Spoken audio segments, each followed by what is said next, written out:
Muchas gracias por estar aquí con nosotros en esta nueva reunión de la Fundación Alberto J. Ruemers. En esta oportunidad el tema es el del trastorno bipolar y para eso hemos invitado al profesor Eduard Vieta, que es de España, es de Barcelona, ya no sabemos si decir de España, vamos a decir de Cataluña,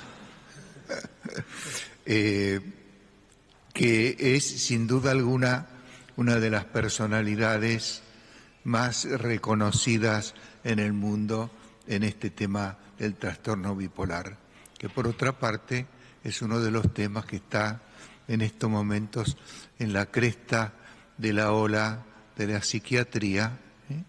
Está siendo realmente observado con mayor profundidad y tiene realmente un interés importante para todos nosotros.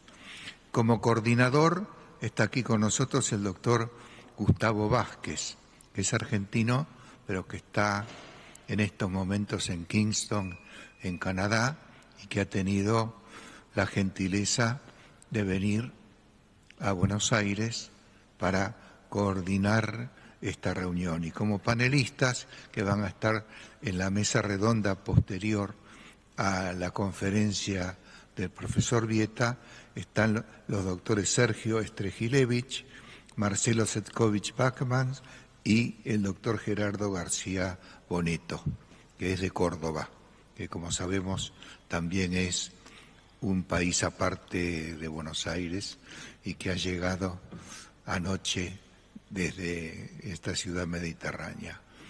Estamos seguros que en el día de hoy vamos a tener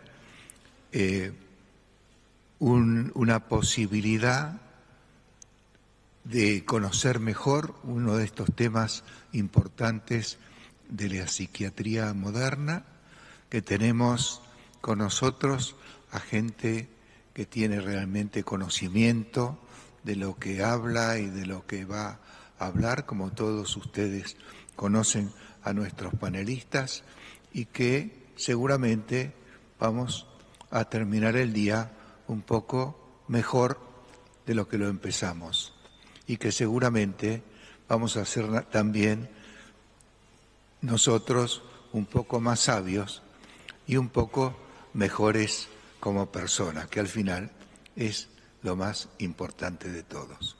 Muchas gracias en nombre de la Fundación Alberto J. Ruemers por estar aquí con nosotros.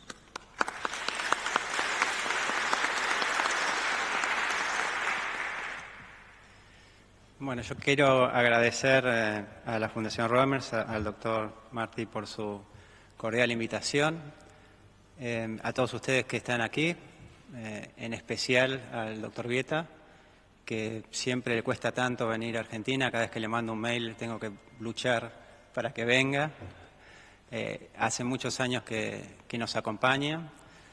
Le quiero agradecer especialmente, creo que nos ha abierto la puerta a muchos de nosotros, muchos de los que están acá, al mundo de la psiquiatría mundial a través del trastorno bipolar. No sé qué decir del doctor Vieta, creo que todos ya la conocen. El doctor Vieta es una persona que no solamente es un investigador internacional reconocido, sino también es un gran clínico.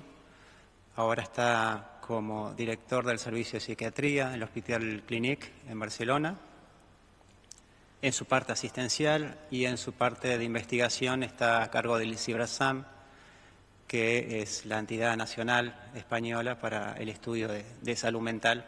Es un cargo muy importante y reconocido también mundialmente. Le han dado premios este año, creo que te dieron tres premios, ¿no, Edward? Uno de ellos, el Simón Bolívar, por la IPA en San Diego. Le han dado un premio también en la World Federation. ¿Y el tercero? Ese me lo perdí. Ya ni se acuerda. Es tan laureado que no... Pero realmente le quiero agradecer, lo quiero hacer aquí públicamente, porque les vuelvo a repetir, nos ha abierto las puertas. A mí en particular me ha abierto la puerta de la casa de forma literal. Así que muy agradecido por la presencia. El doctor nos va a dar una conferencia de actualización en los avances clínicos del trastorno bipolar. Al término de esa conferencia vamos a invitar al resto de los panelistas, al doctor García Boneto, al doctor Trigilevich y al doctor Sefcovic, para empezar la discusión. Vamos a abrir a preguntas. Hay 2 micrófonos en el pasillo en los cuales ustedes pueden hacer preguntas al panel y al invitado, y luego de eso hay un break y un coffee para que todos podamos disfrutar. Así que nuevamente, gracias a la Fundación Roemers y en especial al doctor Eduardo Vieta. Gracias, Eduardo.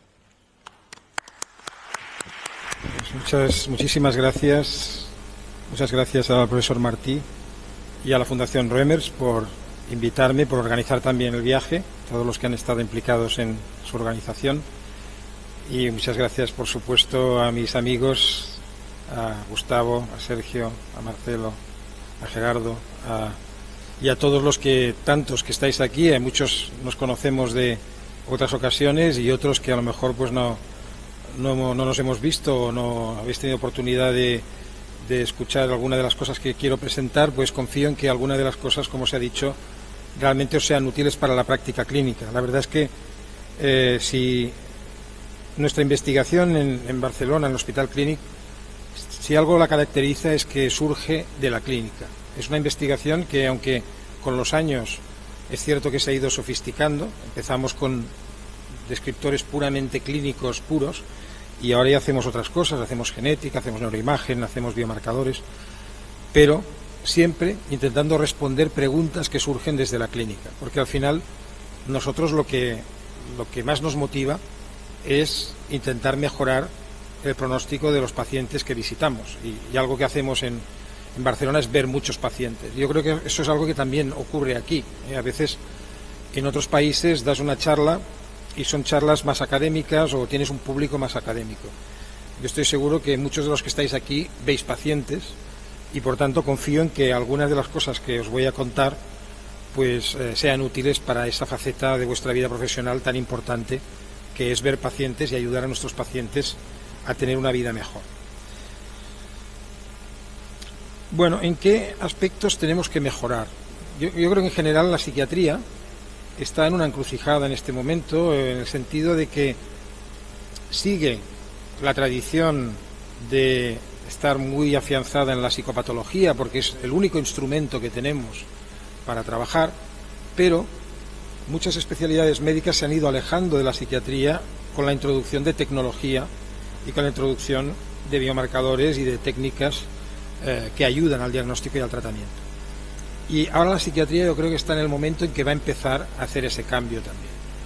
Estamos ya identificando biomarcadores, estamos identificando algoritmos que nos pueden permitir intervenir sin necesidad de inspirarnos únicamente en nuestra formación y en la psicopatología, porque eso tiene un grado de subjetividad muy alto y tiene mucho riesgo. Es decir, hay una mayor variabilidad si un paciente va a ver a 3 psiquiatras que si un paciente va a ver a 3 hematólogos, y eso debería en algún momento cambiar.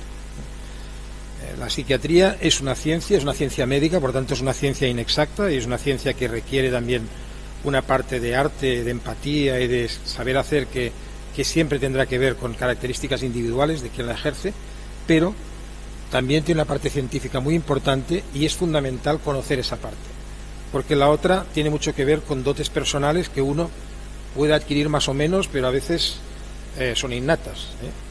Podríamos hablar ahora de Messi, igual nos iríamos de tema, o de jugadores de fútbol, y está claro que el talento es algo que tiene una parte innata, pero luego puedes tener jugadores con mucho talento, y ahora no estoy pensando en ninguna selección en concreto, y que no te vaya muy bien. O sea que realmente lo que tenemos que cuidar es la parte que podemos aprender, y esa es muy importante. Como decía el doctor Martí, tenemos que ser un poco más sabios cada día y con cada paciente que vemos. Entonces, en el trastorno bipolar hay toda una serie de problemas que no son únicos del trastorno bipolar, pero que me gustaría comentar porque creo que seguramente también los identificáis. El primero, evidentemente, es cómo hacer un diagnóstico certero y temprano. certero ya hemos dicho que no es fácil en psiquiatría. Así todo, si uno mira la fiabilidad diagnóstica del trastorno bipolar en los estudios de campo del DSM-5, es de las patologías con mayor fiabilidad. Pero temprano es muy difícil. En eso sí que es bastante difícil. Es mucho más fácil hacer el diagnóstico temprano de patologías que comienzan en la niñez ya de una forma más explícita que el trastorno bipolar, que cuando comienza, a veces en la niñez o la adolescencia temprana, o a veces ya en la juventud o en la adultez temprana, lo hace de una forma mucho más inespecífica, mucho más progresiva y de una forma un poco enmascarada, muchas veces con síntomas que no son los que están recogidos en los criterios diagnósticos. Por tanto, ahí hay una dificultad. Queremos tratamientos más eficaces y rápidos. Y a lo mejor podríamos decir que en la manía podemos estar relativamente satisfechos. Tenemos en estos momentos 12 fármacos eficaces en la manía, incluso más, pero 12 aprobados. Y, sin embargo, la depresión bipolar es la fase más difícil de tratar. Nos cuesta mucho más tratar la depresión bipolar que la manía. Alcanzar una remisión clínica completa sin recaídas. Ese es un objetivo que es muy importante. Hemos pasado a lo largo de los años de plantearnos solo que nuestros pacientes puedan salir de un centro y hacer una vida fuera del centro. Esta era la ambición que podíamos tener con los albores de la psicofarmacología a mediados del siglo pasado, a querer que esas personas además se mantengan bien, no solo se pongan bien, sino que se mantengan bien, e incluso ya al comienzo del siglo XXI está claro que la sociedad nos está pidiendo que los pacientes puedan hacer una vida normal. Y eso no es del todo fácil, porque estos son enfermedades graves. Evidentemente hay mucha variabilidad en cuanto a la severidad.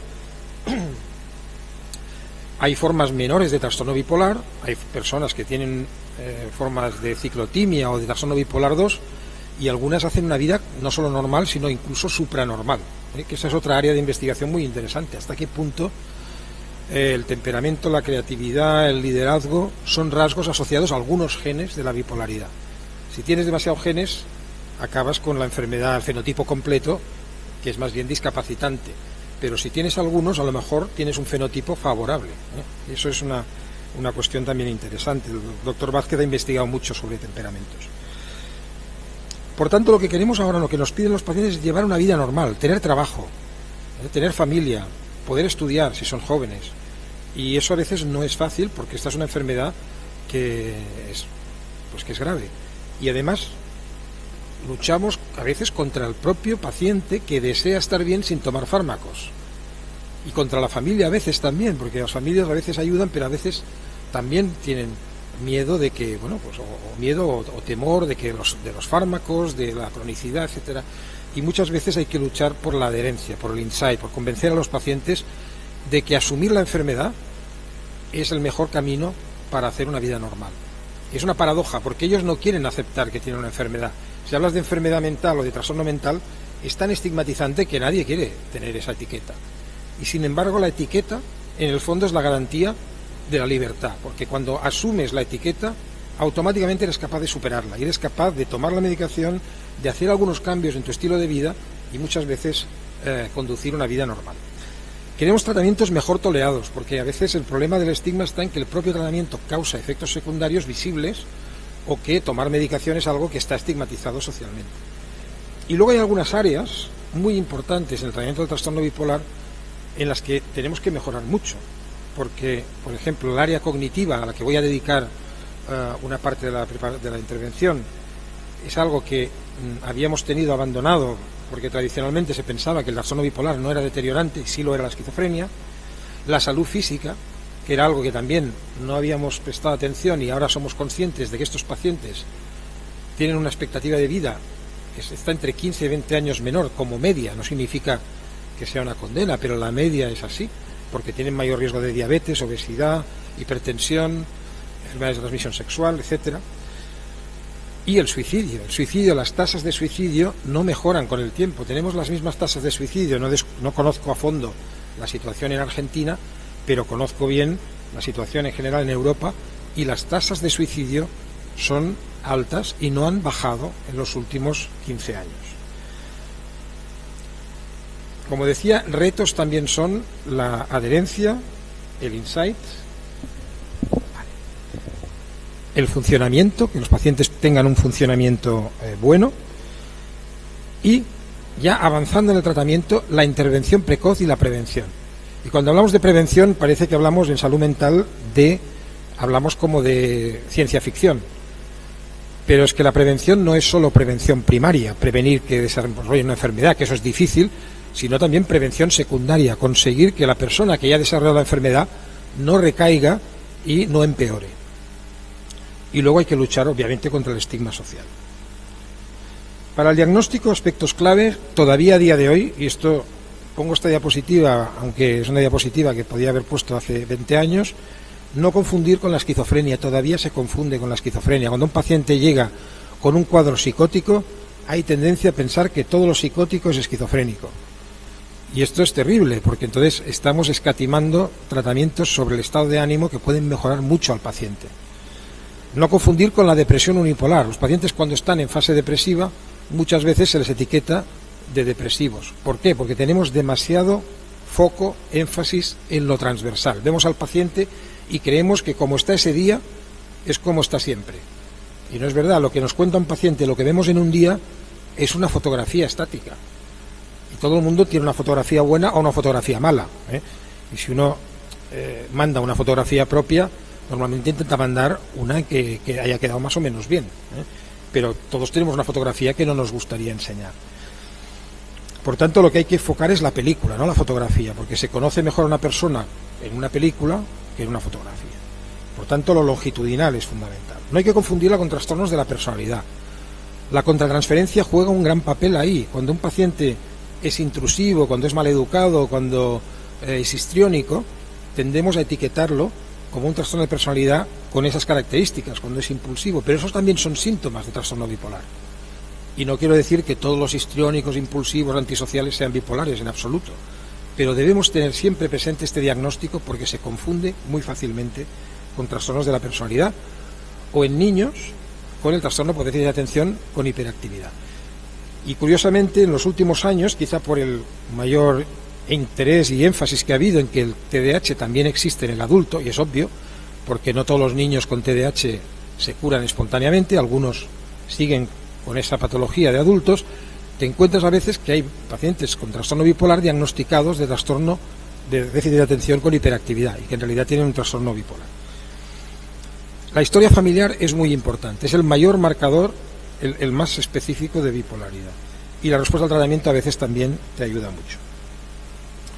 Bueno, vamos a repasar un poco algunos de los avances relevantes a lo largo de los últimos 2 años, más o menos, 2-3 años, porque yo creo que es lo que nos va a poner al día. Las otras cosas que hemos contado yo creo que todos las conocíamos ya.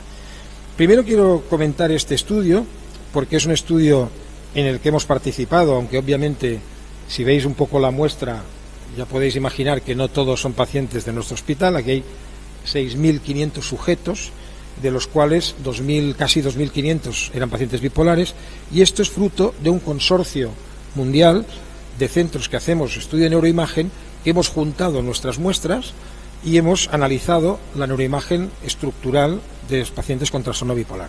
Y lo que podéis ver en la diapositiva es, con este código de colores, no se ve mucho el...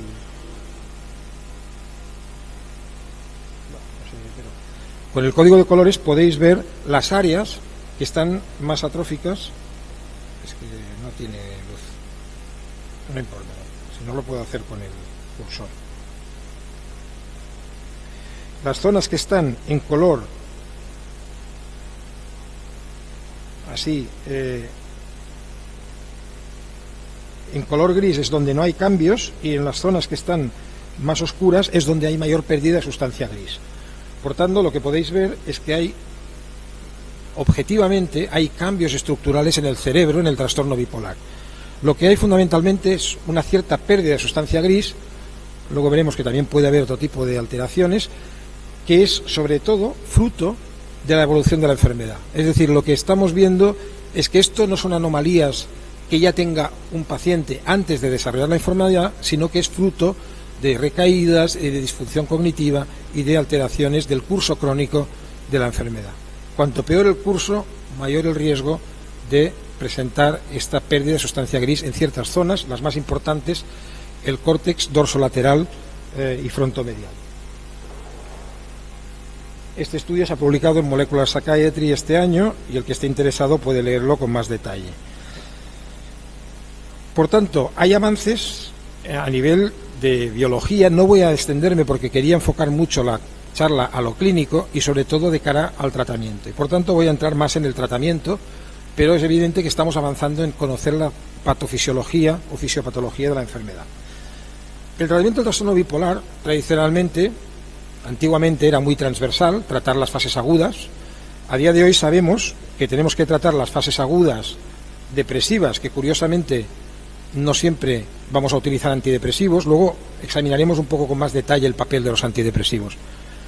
Las fases agudas maníacas con antipsicóticos y en general siempre asociar estos fármacos a estabilizadores, y también asociarlos a intervenciones psicológicas como la psicoeducación. Es decir, que el modelo es un poco, tras una manía, un estabilizador más el antipsicótico, que es más rápido de acción, y luego ir retirando el antipsicótico en un primer episodio, pero en pacientes que recaen cuando se retira el antipsicótico es conveniente mantener la combinación de estabilizador y antipsicótico, y en el caso de fases depresivas el uso de fármacos como quetiapina, lamotrigina, lurasidona o en algunos casos antidepresivos, pero siempre asociados a estabilizador. Entre los avances recientes para el tratamiento de, ahora voy a entrar en el tratamiento de la manía, ya hemos dicho que hay muchos fármacos. Avances recientes están, por ejemplo, el tratamiento de la manía con agitación. Este es el tratamiento con loxapina inhalada. Es un dispositivo que convierte un polvo de loxapina en un vapor. Y esto se le da al paciente cuando está en una fase de preagitación o agitación no extrema, porque si la agitación ya es extrema, la colaboración del paciente es mucho más difícil, y induce una mejoría ultra rápida, es decir, un efecto, a partir de los 2 minutos ya se nota el efecto de este fármaco, gracias al dispositivo que lo introduce directamente en el alveolo pulmonar y por tanto directamente en los capilares y en la sangre. Esta es una, digamos, es una innovación a nivel galénico, a nivel de formulación, que es interesante porque permite una administración ultra rápida.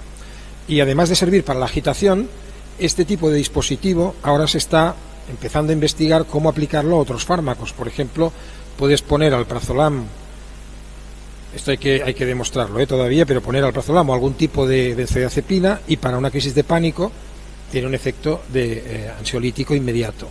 O, por ejemplo, en una crisis epiléptica podrías poner un anticonvulsivo y que hubiera una absorción rápida, es una absorción prácticamente como la intravenosa, pero mucho más amigable porque es por vía bucal y pulmonar. Bueno, otros estudios recientes en manía es este que se ha publicado en American Journal este año y que es un estudio comparativo de estos que casi no se hacen porque no hay un interés económico detrás de él, ya que se comparan fármacos genéricos, pero es un comparativo de litio versus valproato en pacientes con manía en la edad anciana, pacientes ancianos con manía.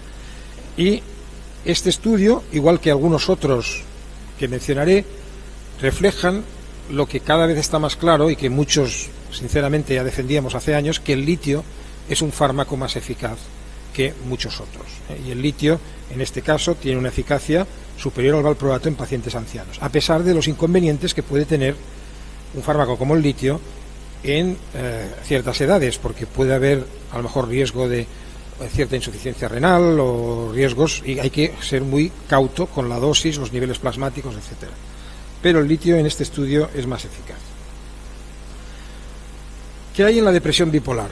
Pues para mí un estudio muy importante es este metaanálisis publicado por un grupo canadiense de Lakshmi Yatam, de Vancouver, en el cual se demuestra que el papel de los antidepresivos en la depresión bipolar es más complejo de lo que se decía. Antiguamente se usaban libremente y mal, incluso bastante en monoterapia, cosa que no hay que hacer, pero luego pasamos al otro extremo de no usar antidepresivos para nada, se proscribían los antidepresivos y eso tampoco es correcto.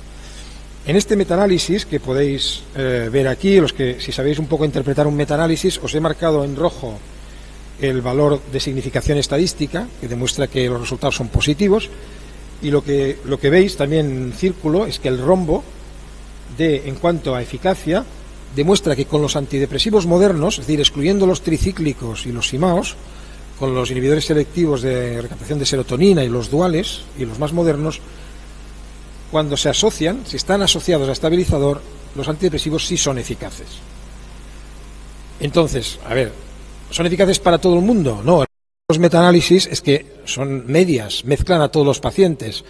Nosotros ya publicamos en 2013, junto con un grupo de expertos internacionales, entre los cuales estaba el doctor Vázquez, por ejemplo, que los antidepresivos no deberían darse nunca en monoterapia, pero ser muy cuidadoso y evitarlos en pacientes con síntomas mixtos o con ciclos rápidos o con toda una serie de factores de riesgo de viraje.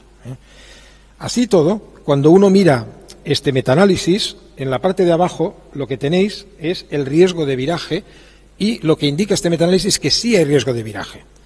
Por tanto, para mí este estudio es importante porque para mí refleja mejor la práctica clínica, mientras que si los que recordéis el estudio del STEP-BD, que se publicó en el New England Journal of Medicine y que recibió $30 millones para hacerse, es un estudio que lo que decía es que los antidepresivos no funcionan y no producen virajes. Y esa fue la verdad escrita en piedra de la psiquiatría norteamericana durante estos años, esta década. Y yo nunca entendí que ese estudio dijera eso, porque no tiene ningún sentido. Los antidepresivos, el problema que tiene es que a veces funcionan, no es que funcionen muy bien, pero a veces funcionan demasiado. Te ponen al paciente maníaco y eso es una realidad clínica. Y a veces van bien. Van mejor en pacientes que no han tomado antidepresivos o que han tomado pocos. Y en pacientes con muchos episodios, al final lo que pasa es que se hacen resistentes y entonces los antidepresivos ya no funcionan. Y también es cierto que hay alternativas que a lo mejor pueden ir mejor. Por eso yo no defiendo que el antidepresivo sea el tratamiento de elección, pero sí es un tratamiento a considerar. Y evidentemente pues están lurasidona, quetiapina, lamotrigina y otros fármacos que pueden usarse, pero el antidepresivo, utilizado correctamente, sí puede utilizarse.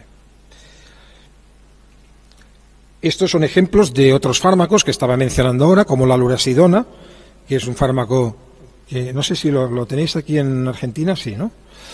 Pues la lurasidona es un fármaco que tiene eficacia en la depresión bipolar, con la ventaja, por encima de la quetiapina, de producir menos sedación y menos riesgo de síndrome metabólico, y que tiene 3 ensayos, 2 positivos, 1 negativo. Eso ocurre muchas veces, que algún estudio sale negativo, pero hay uno positivo en monoterapia y otro positivo en combinación con litio o valproato.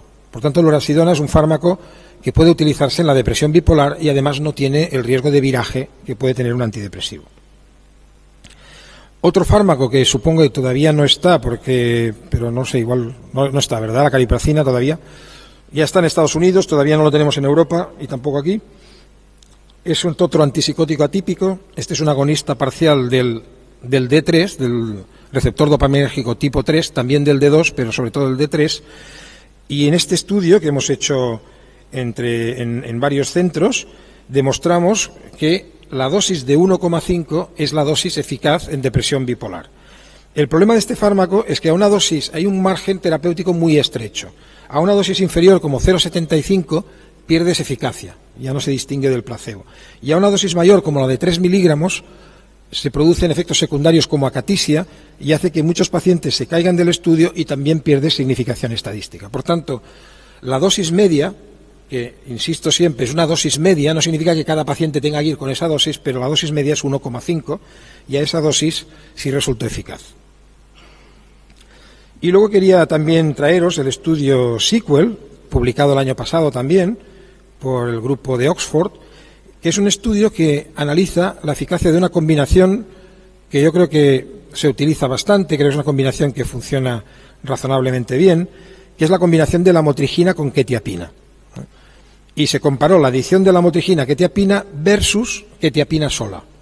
Donde dice placebo, todos van con quetiapina, pero a unos se les añade placebo y a otros lamotrigina. Y hay un efecto añadido al prescribir lamotrigina sobre la quetiapina. Por tanto, datos también importantes en depresión bipolar, donde hemos dicho que hay una gran necesidad de nuevos tratamientos y nuevas estrategias terapéuticas. La otra estrategia que no puedo dejar de mencionar, y menos en Argentina, es la terapia electroconvulsiva.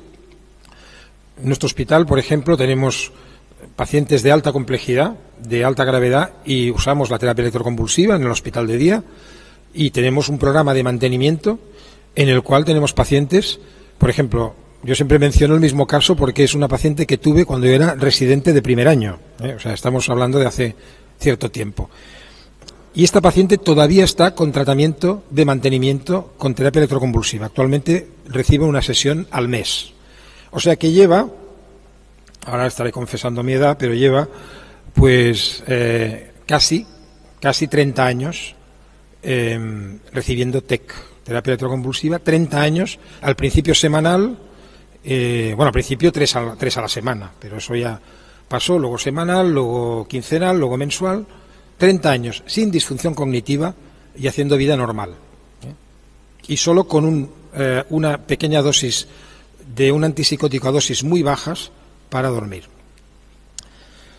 Este es el primer estudio, publicado también hace muy poco, hace 2 años, que demuestra algo que ya sabíamos, pero que había que demostrar, que es que la terapia electroconvulsiva es más eficaz que un algoritmo farmacológico. Es decir, que seguir una guía clínica con farmacoterapia en pacientes graves y resistentes, claro, esto no son pacientes, el primero que entra, son pacientes graves resistentes, es mejor optar por la terapia electroconvulsiva directamente antes que empezar a probar otras combinaciones de psicofármacos.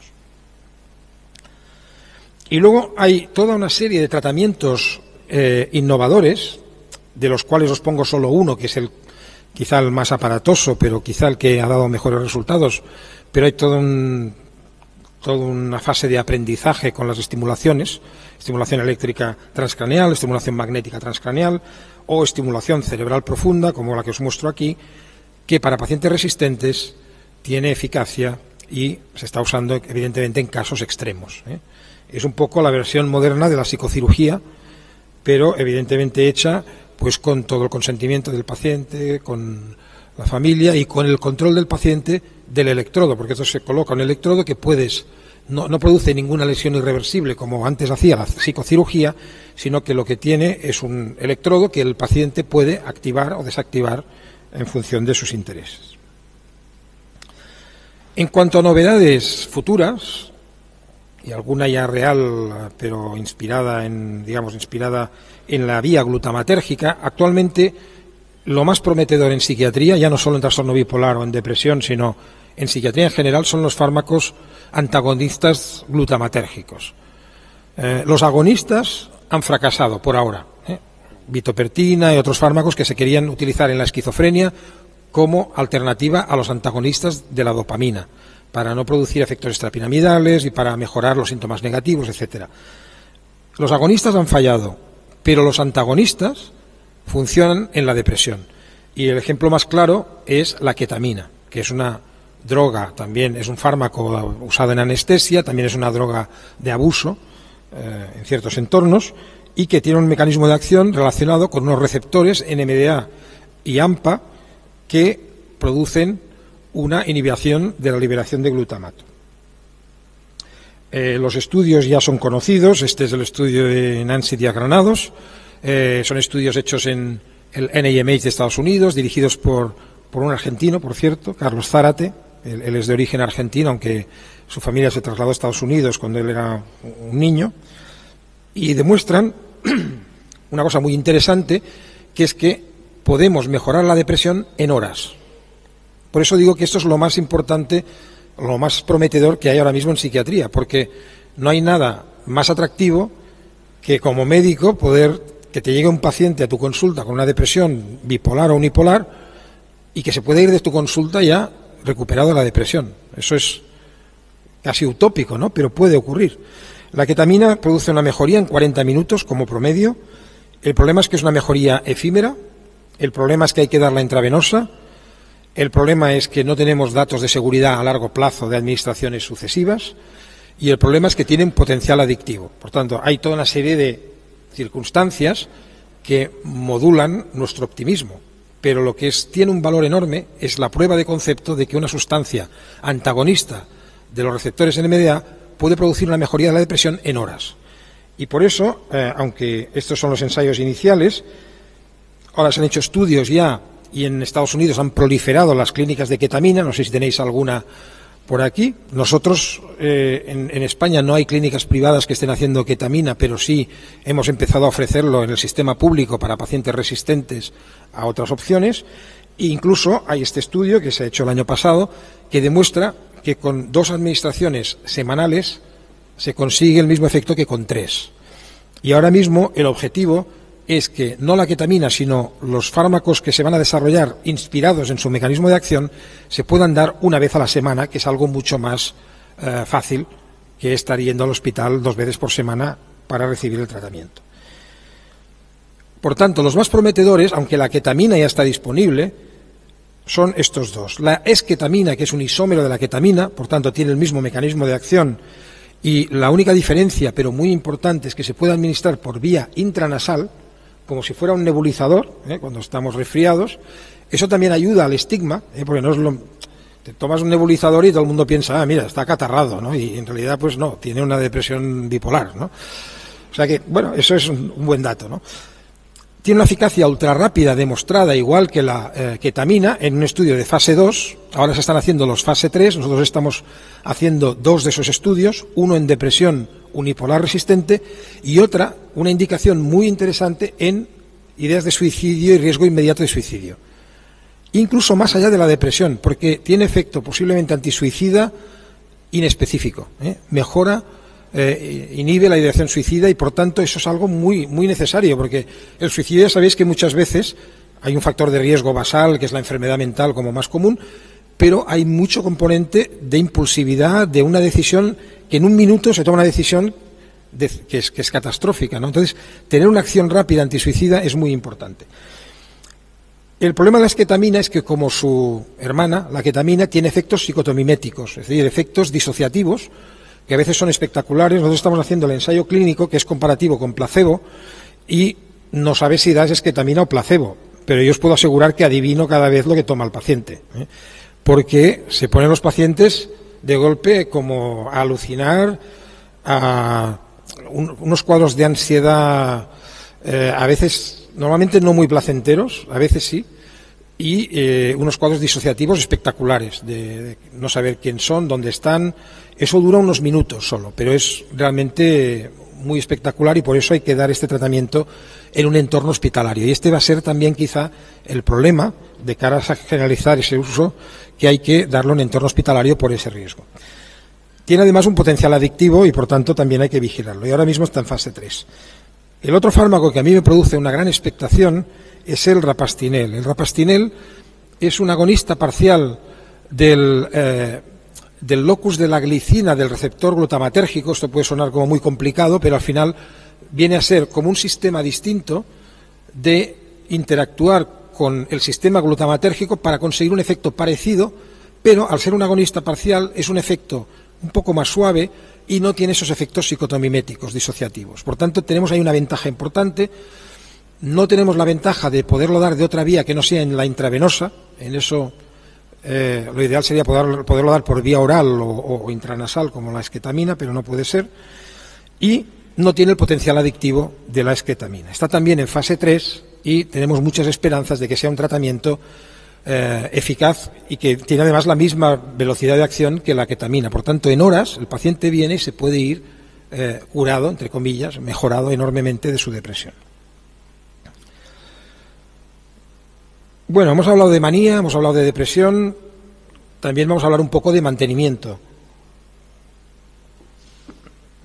Y ya he mencionado antes que el litio es un tratamiento muy importante. Este es un estudio que hemos publicado el año pasado, también en un consorcio que se llama Conligen, en el cual aportamos muestras de pacientes, muestras genéticas, para identificar genes que puedan predecir la respuesta al litio. Y en este estudio, publicado en la revista Lancet, demostramos que hay 2 genes asociados a mejor respuesta al litio.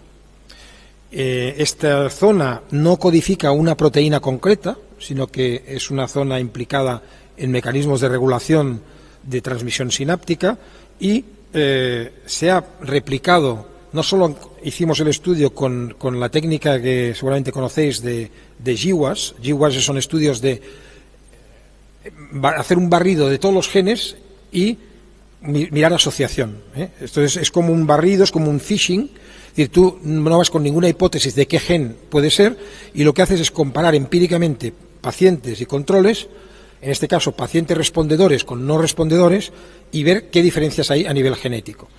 Y luego lo que tiene interés en este estudio es que se ha hecho una replicación prospectiva de la respuesta al litio. Es decir, que estos genes, luego, haciendo un estudio aparte y siguiendo a pacientes con y sin este marcador genético, realmente se demostró que respondían mejor al litio los pacientes con el marcador. Por tanto, esto es un estudio sólido y que nos abre un poco esta vía que os decía al principio de que la psiquiatría cada vez más va a acercarse a otras áreas de la medicina en el uso de la genética, en lo que se llama quizá un poco excesivamente medicina personalizada, pero estamos yendo hacia eso y las generaciones más jóvenes vais a hacer una psiquiatría muy distinta de la que hemos hecho pues los de generaciones anteriores. Hablamos de mantenimiento, hablamos de litio. Este es un estudio que hicimos ya hace un poco más de tiempo, pero ahora mismo es el estudio más recientemente publicado de cómo está la situación actual en cuanto a prescripción de tratamientos en bipolares, y podéis ver que con una muestra amplia de casi 3.000 pacientes, el litio se usa más o menos en 1/3 de los pacientes. Esto es en los países que veis reflejados en el gráfico, que son 10 países, básicamente europeos y de Latinoamérica. No está Argentina, no está España, pero hay otros países que pueden ser relativamente parecidos, y podéis ver que el litio se está usando más o menos en 1/3 de los pacientes. Yo creo que eso es una cifra baja, que hay más pacientes que se pueden beneficiar de litio. En cambio, las cifras con anticonvulsivos son muy altas. Es verdad que ahí estamos mezclando varios fármacos, valproato, lamotrigina, carbamazepina y otros, y también son altas con antipsicóticos. Creo que eso refleja la realidad de que hay pacientes que necesitan, incluso en mantenimiento, por lo menos dosis bajas moderadas de antipsicótico. Y luego hay otros fármacos, ansiolíticos, etcétera. Podéis ver un poco, si miráis la altura de las barras, podéis calcular, como eso es el porcentaje, que más o menos sale a una media de 3 fármacos por paciente. Es decir, nuestros pacientes están todos, en general, polimedicados, y eso es por la complejidad de la enfermedad. Otro aspecto que os quería destacar, porque es un tema que siempre sale a nivel clínico y hay pocos datos, es el tema del embarazo y la lactancia. No me voy a extender ahora en el embarazo y la lactancia. Un poquito voy a contar algo de la lactancia, porque de esto se habla muy poquito. Del embarazo todavía se habla un poco, y si alguien luego tiene interés de hacer alguna pregunta, pues contestaré encantado sobre embarazo, pero en lo que hemos hecho es una revisión sistemática de qué fármacos se pueden usar durante la lactancia, porque a día de hoy cada vez hay más interés e incluso presión social para poder lactar y dar lactancia materna a los bebés, aunque la madre esté con una enfermedad o medicada. Y yo creo que eso es un derecho de las madres, si quieren lactar a sus hijos, pues saber si hay riesgo o no hay riesgo cuando toman una medicación. El resumen, que os quiero decir, lo tenéis aquí escrito, pero el resumen es que en la mayor parte de los casos se puede hacer lactancia materna a pesar de que la madre esté medicada. Evidentemente, si la madre no quiere correr ningún riesgo en absoluto y bueno, pues es totalmente libre de pasar a lactancia artificial. Pero si desea hacer lactancia materna, la podéis animar a hacerlo. Hay pocas excepciones. El litio se puede dar. Realmente la cantidad de litio que pasa a la leche y de la leche al bebé es muy pequeña. Pasa un poco, pero es una cantidad muy pequeña. Solo hay que monitorizar un poco, estar seguros de que el bebé no presente ningún efecto atribuible al litio, pero eso es extremadamente infrecuente. También puede usarse carbamazepina y valproato, pero con carbamazepina y sobre todo con lamotrigina es muy importante vigilar, porque acordaros que la lamotrigina, cuando la introducimos para la paciente, en este caso la paciente, porque hablamos de madres, lo hacemos despacio, por el tema del riesgo de reacción anafiláctica. Entonces, al bebé deberíamos hacer lo mismo. Por tanto, aunque la cantidad que hay en la leche es pequeña, puede ser demasiado brusco para el bebé. Por tanto, lo que sería recomendable es o bajar la dosis y luego se puede volver a subir, o si no, optar por lactancia artificial. Pero la lamotrigina se puede dar siempre que uno antes titule, digamos, la transmisión de lamotrigina al bebé, porque una pequeña cantidad sí le va a llegar. Entre los antipsicóticos, en principio, quetiapina o olanzapina son seguras. Con risperidona se ha visto algún caso de efecto extrapiramidal y también con antipsicóticos tradicionales, por tanto, hay un poco más de cuidado. Y con antidepresivos, el único que hay que ser un poco cuidadoso es con la fluoxetina, porque tiene una vida media muy larga y se recomienda mayor vigilancia. Con supervisión también se pueden dar benzodiazepinas. Es posible que el bebé muestre algún efecto ansiolítico hipnótico porque a una pequeña fracción de las benzodiazepinas pasa la leche, pero no es una contraindicación. Bueno, ahora, hablando de mantenimiento, hay un tema del que siempre hablo y que es muy clínico y que seguramente conocéis y no me voy a extender, que es la polaridad predominante, porque hemos insistido mucho en que el DSM-5 incluya este especificador. Es un especificador que tiene mucha relevancia clínica para el tratamiento y, por tanto, es una lástima que nos haya introducido, porque los fármacos no son iguales. No es igual la eficacia del litio, y eso que el litio todavía es de los más neutros, previniendo manía que previniendo depresión. No es igual la eficacia de la risperidona previniendo manía que depresión. No es igual la eficacia de la lurasidona previniendo manía que depresión. Por tanto, si un paciente tiene mayor tendencia a hacer manías o hipomanías que depresiones, vamos a usar un fármaco. No usemos un fármaco que tiene un perfil más antidepresivo, usemos un fármaco que tiene un perfil más antimaníaco y viceversa. Y eso se resume en un concepto que también seguramente conocéis, pero que siempre me gusta insistir, que es el índice de polaridad, que es una forma de clasificar los fármacos en función de su perfil en trastorno bipolar. Y aquí lo tenéis representado. El índice de polaridad es una cifra que es un cociente de eficacia entre eficacia antimaníaca y antidepresiva. Cuanto mayor es el número, aquí tenéis los números, más perfil antimaníaco versus antidepresivo. Es decir, más descompensado está el fármaco hacia un lado. Entonces, por ejemplo, la paliperidona, el estudio que tiene la paliperidona en prevención de recaídas, tiene una eficacia alta en manía, pero nula en prevención de depresión. Por tanto, sería solo para pacientes con predominancia maníaca.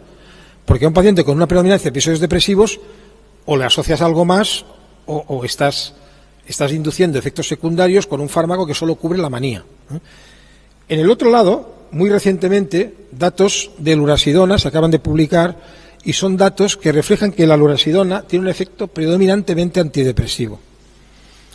Puede tener que ver con la dosis. Ahí hay un factor de confusión que es la dosis usada en los ensayos, porque esto está derivado de los ensayos clínicos, ¿no? Y la lurasidona tiene un índice de polaridad de 0,2. Significa que es mucho más antidepresivo que antimaníaco. Por tanto, si vamos a dar lurasidona en monoterapia, cuidado que si es un paciente con mucha tendencia a la manía, porque habrá que añadirle algo más o poner una dosis bastante más alta de la habitual. Y ahí tenéis un poco que los fármacos más en el centro, cuando están en el 1, es que es igual antimaníaco que antidepresivo. Los más equilibrados son el litio, la quetiapina, la senapina, la olanzapina, etcétera. Los demás ya son un poco más hacia un lado u otro. Una demostración de que este índice es fiable es que los datos que se obtienen, por ejemplo, en la reciente publicación este año de un ensayo de prevención de recaídas con aripiprazol inyectable, son prácticamente idénticos a los datos del aripiprazol oral en cuanto a índice de polaridad.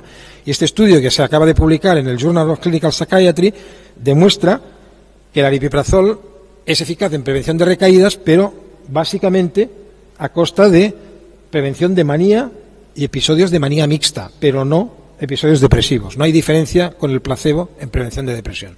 Por tanto, el aripiprazol es un fármaco con un índice de polaridad alto que lo podemos usar porque es eficaz, pero en pacientes en los que la manía sea el principal problema. No lo usemos en pacientes en los que la depresión sea el principal problema. Y este mismo ejercicio se puede hacer con las psicoterapias, de mirar el índice de polaridad, porque si tú tienes ensayos clínicos que comparen una psicoterapia con una intervención placebo o con una lista de espera, que no es tan metodológicamente bueno, pero se puede hacer, fijaros que a diferencia de la distribución de los fármacos, que la mayoría se acumulaban en el lado derecho, hay mucho más fármaco preventivo de manía que de depresión, las psicoterapias se reparten un poco de forma más difusa. Las más antimaníacas son las de detección precoz de pródromos, de síntomas de recaída, porque la manía es más detectable que la depresión, es más brusca. Y también intervenciones de familiares. Los familiares muchas veces están más motivados para detectar la manía que la depresión. Mientras que los pacientes, intervenciones sobre pacientes o intervención en familia, que dice en familia porque es con el paciente en el entorno familiar, pero es con el paciente. Cuando trabajas más con el paciente está más motivado para prevenir la depresión que la manía. Por eso seguramente la eficacia es distinta. Bueno, no voy a contaros la psicoeducación, que es la intervención fundamental desde mi punto de vista para mantener bien a los pacientes con trastorno bipolar. Lo mejor es introducirla cuando el paciente está más o menos bien, porque si la introduces durante la manía, el paciente ni aprende ni entiende nada. Si lo haces durante la depresión, muchas veces los pacientes incluso pueden empeorar porque empiezan a conocer cosas de los problemas que van a anticipar durante su vida, efectos secundarios, etcétera. Lo ideal es introducir la psicoeducación cuando el paciente está eutímico o simplemente un poco deprimido, pero no profundamente deprimido. Se basa en estos 5 ingredientes: mejorar la adherencia, el insight, el estilo de vida, aprender a identificar las recaídas a tiempo y evitar el consumo de drogas.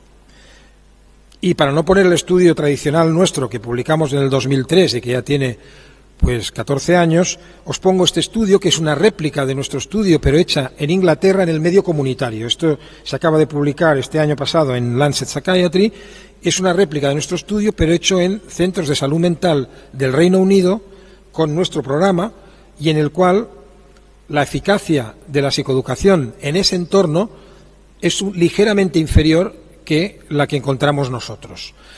¿Por qué es inferior? Aquí se puede especular mucho, pero una de las diferencias es que nosotros el estudio lo hicimos en un solo con los mismos terapeutas que eran expertos, porque eran los que habían desarrollado el programa.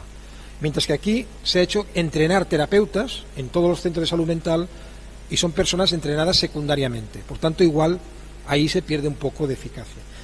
Y luego hay otro aspecto, que es que el estudio es positivo en prevención de manía, pero no de depresión.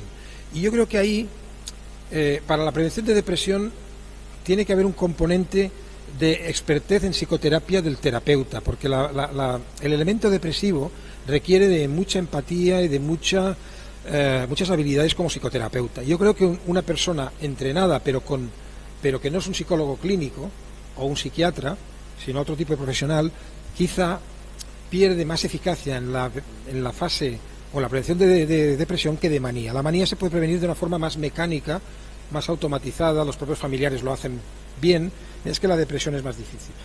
Y otro hallazgo interesante de este estudio es que si uno elimina a los pacientes con una historia de más de 19 episodios, es decir, cicladores rápidos, pacientes que ya están muy evolucionados en su enfermedad, el estudio es positivo en prevención tanto de manía como de depresión. Por tanto, te indica que estas intervenciones son mejores cuanto más tempranas. Cuanto se hace en una fase más temprana, la psicoeducación tiene más potencial. Bueno, nuestro grupo ha desarrollado herramientas de psicoeducación adaptadas a los tiempos actuales utilizando el teléfono móvil.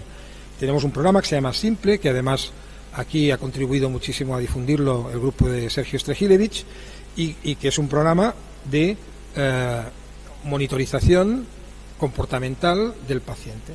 Estamos ahora mismo trabajando muchísimo en estos biomarcadores comportamentales, porque en psiquiatría los biomarcadores tipo sustancia gris, BDNF, neurotrofinas, todos esos biomarcadores se alteran con la enfermedad, pero solo por el paso de la enfermedad. Son marcadores de sufrimiento crónico, son inespecíficos. El BDNF baja en la anorexia, baja en el trastorno bipolar, baja en la esquizofrenia, baja en todo, como fruto del sufrimiento crónico. Pero hay una serie de biomarcadores que se han identificado mucho más recientemente, que son los de comportamiento, y eso sí que tiene que ver con la psicopatología, y eso se puede capturar con un móvil. Y ahora estamos desarrollando una versión más compleja de la aplicación que recoge toda una serie de marcadores como la geolocalización, como cuánto escribes, cuánto whatsappeas, cuánto hablas, incluso puedes analizar el contenido de lo que hablas, siempre con permiso del paciente, obviamente, y establecer un algoritmo de inteligencia artificial que le diga al propio paciente, le avise de que hay un cambio. Entonces el paciente es avisado por el propio programa de que se está produciendo un cambio en su patrón habitual de comportamiento y que, si lo considera oportuno, vaya a ver a su psiquiatra. Por tanto, es una forma, yo creo, mucho más sutil y mucho más ajustada a la salud mental de utilizar un biomarcador diagnóstico y pronóstico. Esto aquí se ve muy mal, pero es un poco, pero bueno, esto es lo que da el simple cuando vas introduciendo los datos de cómo está el paciente puede ver su evolución y también el médico, si el paciente lo desea, puede recibir, y cuando recibe al paciente en la visita ya tiene la evolución durante las últimas semanas de su enfermedad. Bueno, y para ya la última parte de la charla, no extenderme más de lo que me han pedido, voy a hablar muy brevemente de nuevas intervenciones psicológicas. Hemos hablado de psicoeducación, de esta innovación en psicoeducación, y quiero hablar también de rehabilitación cognitiva y funcional. Lo voy a hacer un poco rápido porque me queda poco tiempo, pero es una necesidad, era una necesidad, y nosotros hemos desarrollado una intervención para mejorar el funcionamiento y la cognición en pacientes bipolares. Aquí después en el debate, a lo mejor el doctor Strahilevich querrá debatir si realmente este gráfico refleja fielmente la evolución del trastorno bipolar, porque hay una controversia respecto a si los déficits cognitivos y los déficits funcionales son progresivos o no lo son. Y ahí podemos hablar de eso, pero nuestro modelo defiende que son progresivos, que tienen bastante que ver con el número de recaídas y que para recuperar la funcionalidad, que al final recordemos que es lo que quieren los pacientes y las familias, hay que hacer algo más. La psicoeducación y la medicación sirven para ponerse bien y mantenerse bien, pero desde el punto de vista clínico, pero la pérdida cognitiva y funcional no se resuelve con fármacos o psicoeducación. Hay que hacer algo más específico. Y entonces ahí nosotros hemos desarrollado una intervención que se llama rehabilitación funcional, porque está orientada directamente a la meta última, que es el funcionamiento, y hemos demostrado que respecto al funcionamiento es más eficaz que un tratamiento habitual sin esa intervención, y aunque la diferencia no es significativa, hay cierta diferencia con la eficacia de la psicoeducación. Lógicamente porque sus objetivos son distintos. La psicoeducación es mantener al paciente bien, la rehabilitación funcional pretende devolverle el funcionamiento previo a la enfermedad. Cuando uno analiza ese estudio, ve que en los dominios en los que hay mayor eficacia de la intervención es en el interpersonal y en el laboral, en el ocupacional. Por tanto, dos áreas muy importantes en la vida, como es funcionamiento interpersonal y funcionamiento laboral. Este estudio lo hemos luego analizado y subanalizado desde distintas perspectivas. Hemos hecho un seguimiento a un año, el estudio era 6 meses, luego hemos seguido a los pacientes a un año porque la intervención dura 6 meses y queríamos saber si al cabo de un año persistían las mejoras, y se demuestra que sí, que la mejoría persiste al cabo de un año. Y luego hemos hecho un subanálisis de la muestra de bipolares tipo 2, que es una muestra pequeña, pero también se demuestra mejoría en bipolares 2, no solo en bipolares tipo 1. Por tanto, ¿cómo mejorar la disfunción cognitiva en el trastorno bipolar? Primero, con la prevención. La prevención significa farmacoterapia para prevenir recaídas, psicoeducación, hábitos saludables, dieta, ejercicio, sueño, no fumar, cosas difíciles, con los bipolares muchas veces. Potenciar la reserva cognitiva, que es un concepto importante, no me puedo extender, pero podemos hablar después, es el concepto del patrimonio intelectual que uno tiene. Esto en el Alzheimer es muy importante porque es lo que marca diferencias de pronóstico, y también en trastorno bipolar y en otras enfermedades mentales, tener una buena reserva cognitiva protege respecto al déficit cognitivo y al déficit funcional. Y para tratar el deterioro cognitivo hay varias recetas. Tratar los síntomas depresivos subclínicos, a veces lo que parece un deterioro es depresión subclínica. Hay que tratar la comorbilidad, porque es una causa de disfunción cognitiva, por ejemplo el abuso de alcohol o por ejemplo la ansiedad. El ejercicio, muy importante, porque tiene una acción neuroplástica y neurogenética. Evitar la polifarmacia, a veces los problemas cognitivos tienen que ver también con efectos adversos del tratamiento, sobre todo cuando se usan muchos fármacos. Podemos plantearnos fármacos procognitivos, y ahí esta es una puerta abierta que está ahora en desarrollo y que hay varias posibilidades, y lo que hemos mencionado de ese estudio, la rehabilitación cognitiva y funcional.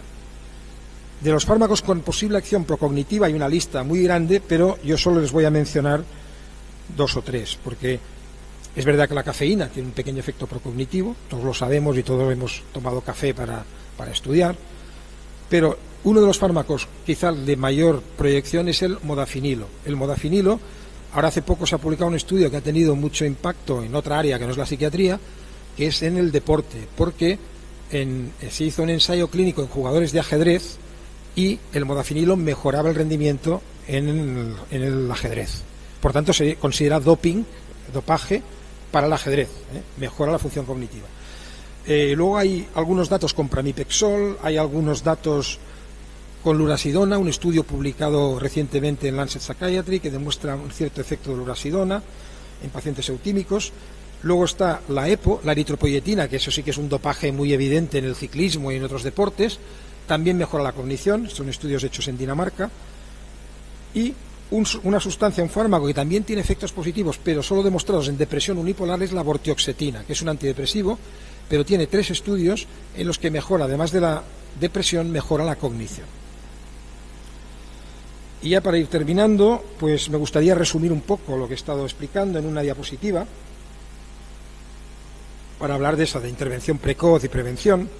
Esto es un gráfico que hemos publicado en la revista Lancet este año anterior, en el cual nuevamente ponemos este modelo de que el funcionamiento declina.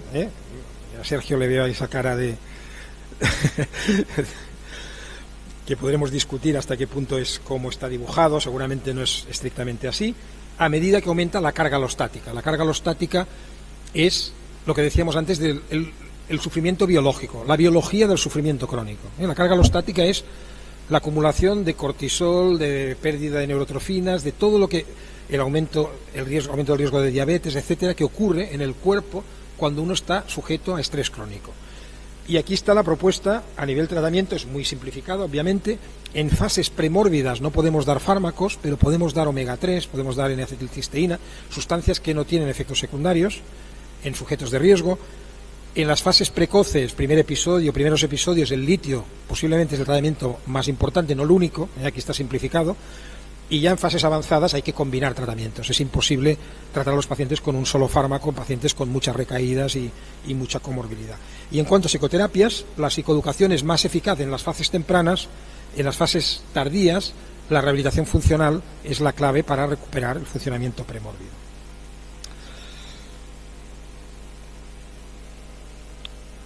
Este es un artículo que tenemos ahora mismo bajo revisión y que yo creo que se aceptará porque nos han hecho comentarios favorables en American Journal. El artículo se titula Intervención temprana en trastorno bipolar. Confío que esté publicado a principios del año que viene. Y un poco resumimos qué estrategias podemos usar para detectar lo más precozmente, sin cometer errores de falsos positivos ni hacer iatrogenia, el trastorno bipolar.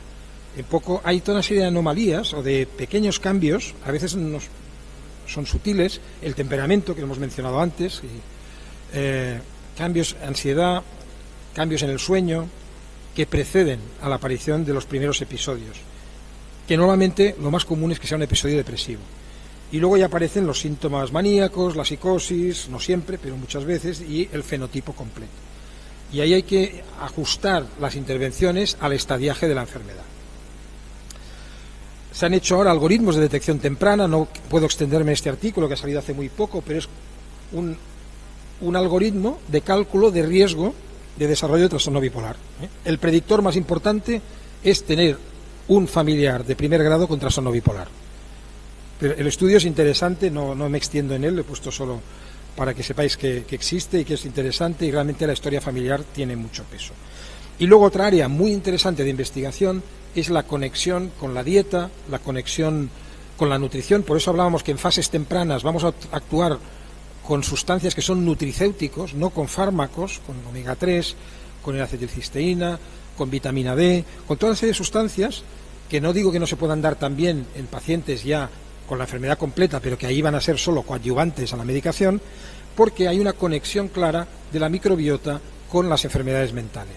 E incluso se plantea, y eso siempre se habla como una cosa que puede parecer un poco excéntrica, como en otras enfermedades, el trasplante de excrementos como un tratamiento posible de algunas enfermedades.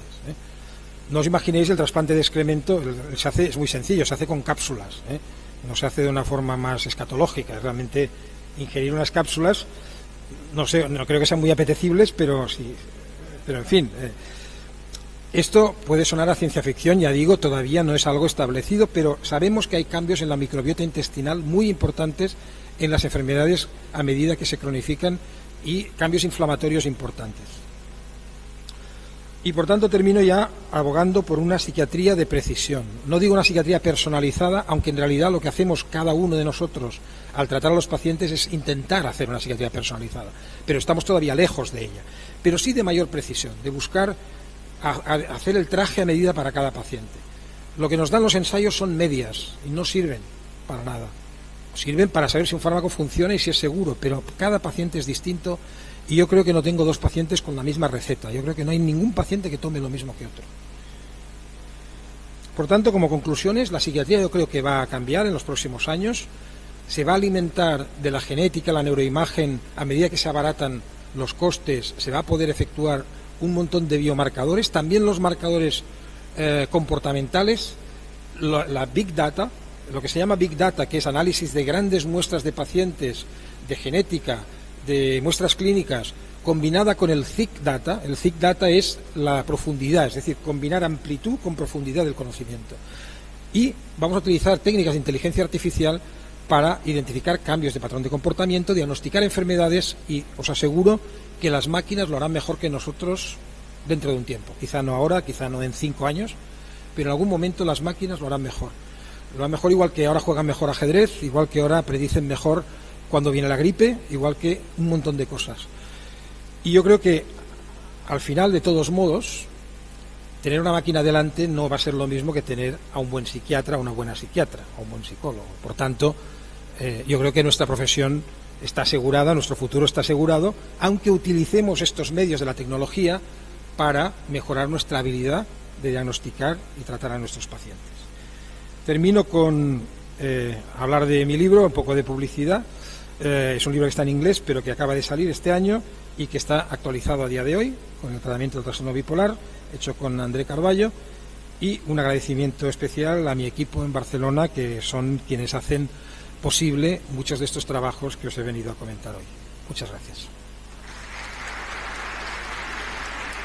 Bueno, muchas gracias al profesor Vieta, como siempre, una exposición muy clara, muy amplia, siempre nos trae novedades y las baja a nuestro entendimiento.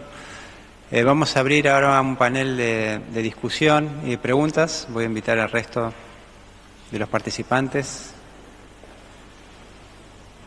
a subir al estrado.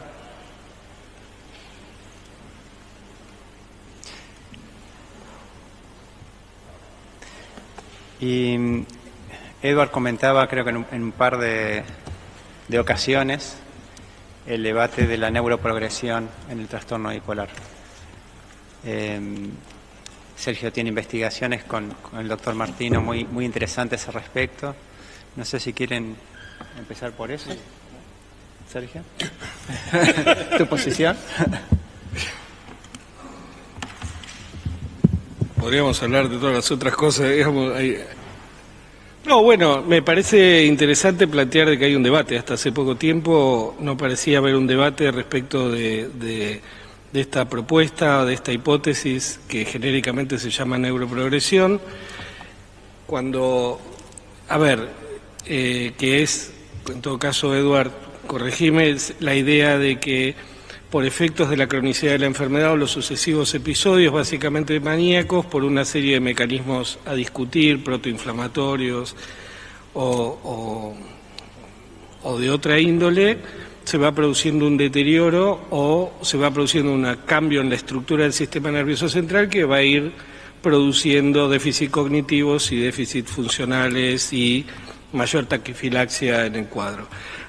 La discusión fue que cuando nosotros entramos a probar esto no encontramos datos que soportaran la evidencia, pero me parece, todo el tiempo uno está pensando en esto, que al final la discusión es parte de una observación común, que hay pacientes que parecen deteriorarse, que hay pacientes que no parecen deteriorarse, y entonces probablemente hoy la discusión, más si hay neuroprogresión o no, también debería estar en si estamos hablando de un mecanismo común a todos los bipolares o estamos hablando en realidad de subgrupos de bipolares en donde algunos tienen un curso estático, no progresivo, otros tienen una caída brusca al inicio de la enfermedad en su funcionamiento que después se comporta estáticamente también, y finalmente un grupo que capaz sí tenga algún grado de progresión, que a mi juicio debería llamarse neurodegeneración, digamos, no neuroprogresión, pero bueno, eso es básicamente. Bueno, la verdad es que lo has formulado muy claramente. Yo no he puesto vuestros estudios aquí porque confiaba en que tú lo contaras un poco. Yo creo que has dado con una pieza clave en el debate, que es el aspecto de la heterogeneidad y la variabilidad, ¿no? Es decir, que es lo que yo he insistido, siempre insisto, las medias son engañosas, porque si tú y yo vamos a comer un asado y yo me como todo el asado y tú no comes nada, luego podemos decir que hemos comido medio asado cada uno. Esa es la media, pero tú sigues con hambre y yo estoy muy contento. Entonces, las medias son engañosas y hay una heterogeneidad. Es decir, hay pacientes que no se deterioran para nada. Hay pacientes que tienen un nivel alto de funcionamiento y no pierden, y van teniendo episodios y no pierden. Pero, como media, sí, yo creo que sí que hay ciertas pruebas de que...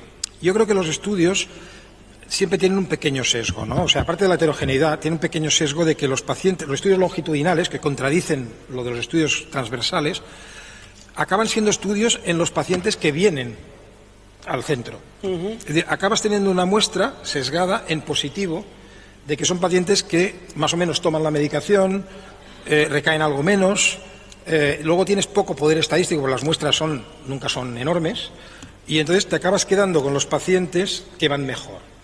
Y claro, entonces no ves una neuroprogresión, ¿no? Pero seguro que hay una parte de verdad en que hay un subgrupo que no neuroprogresa o que no neurodegenera, que estoy de acuerdo contigo que es un término más adecuado. O sea que ahí esa contradicción yo creo que tiene que ver con que las muestras nunca son del todo ecológicas o representativas. Sí, bueno, el problema que eso sería, ese sesgo de selección sería también para el otro caso, es decir, porque lo que está contando Edward es que cuando, por ejemplo, metaanalizamos los estudios prospectivos de funcionamiento cognitivo, hoy por hoy con los datos disponibles no hay datos de que permitan decir que el tiempo produce un incremento en la disfunción cognitiva, o tampoco en los pocos datos que hay que haya un efecto taquifiláctico, es decir, que haya cada vez más episodios. De hecho, ahora nosotros estamos terminando, te cuento un análisis de nuevo sobre los mood chart y volvimos a hacer ese ejercicio de comparar jóvenes con viejos, es decir, y no encontramos que haya una mayor densidad sintomática en los viejos, que tienen casi el doble de tiempo bajo la enfermedad, que en los jóvenes, ni siquiera en el factor de inestabilidad emocional.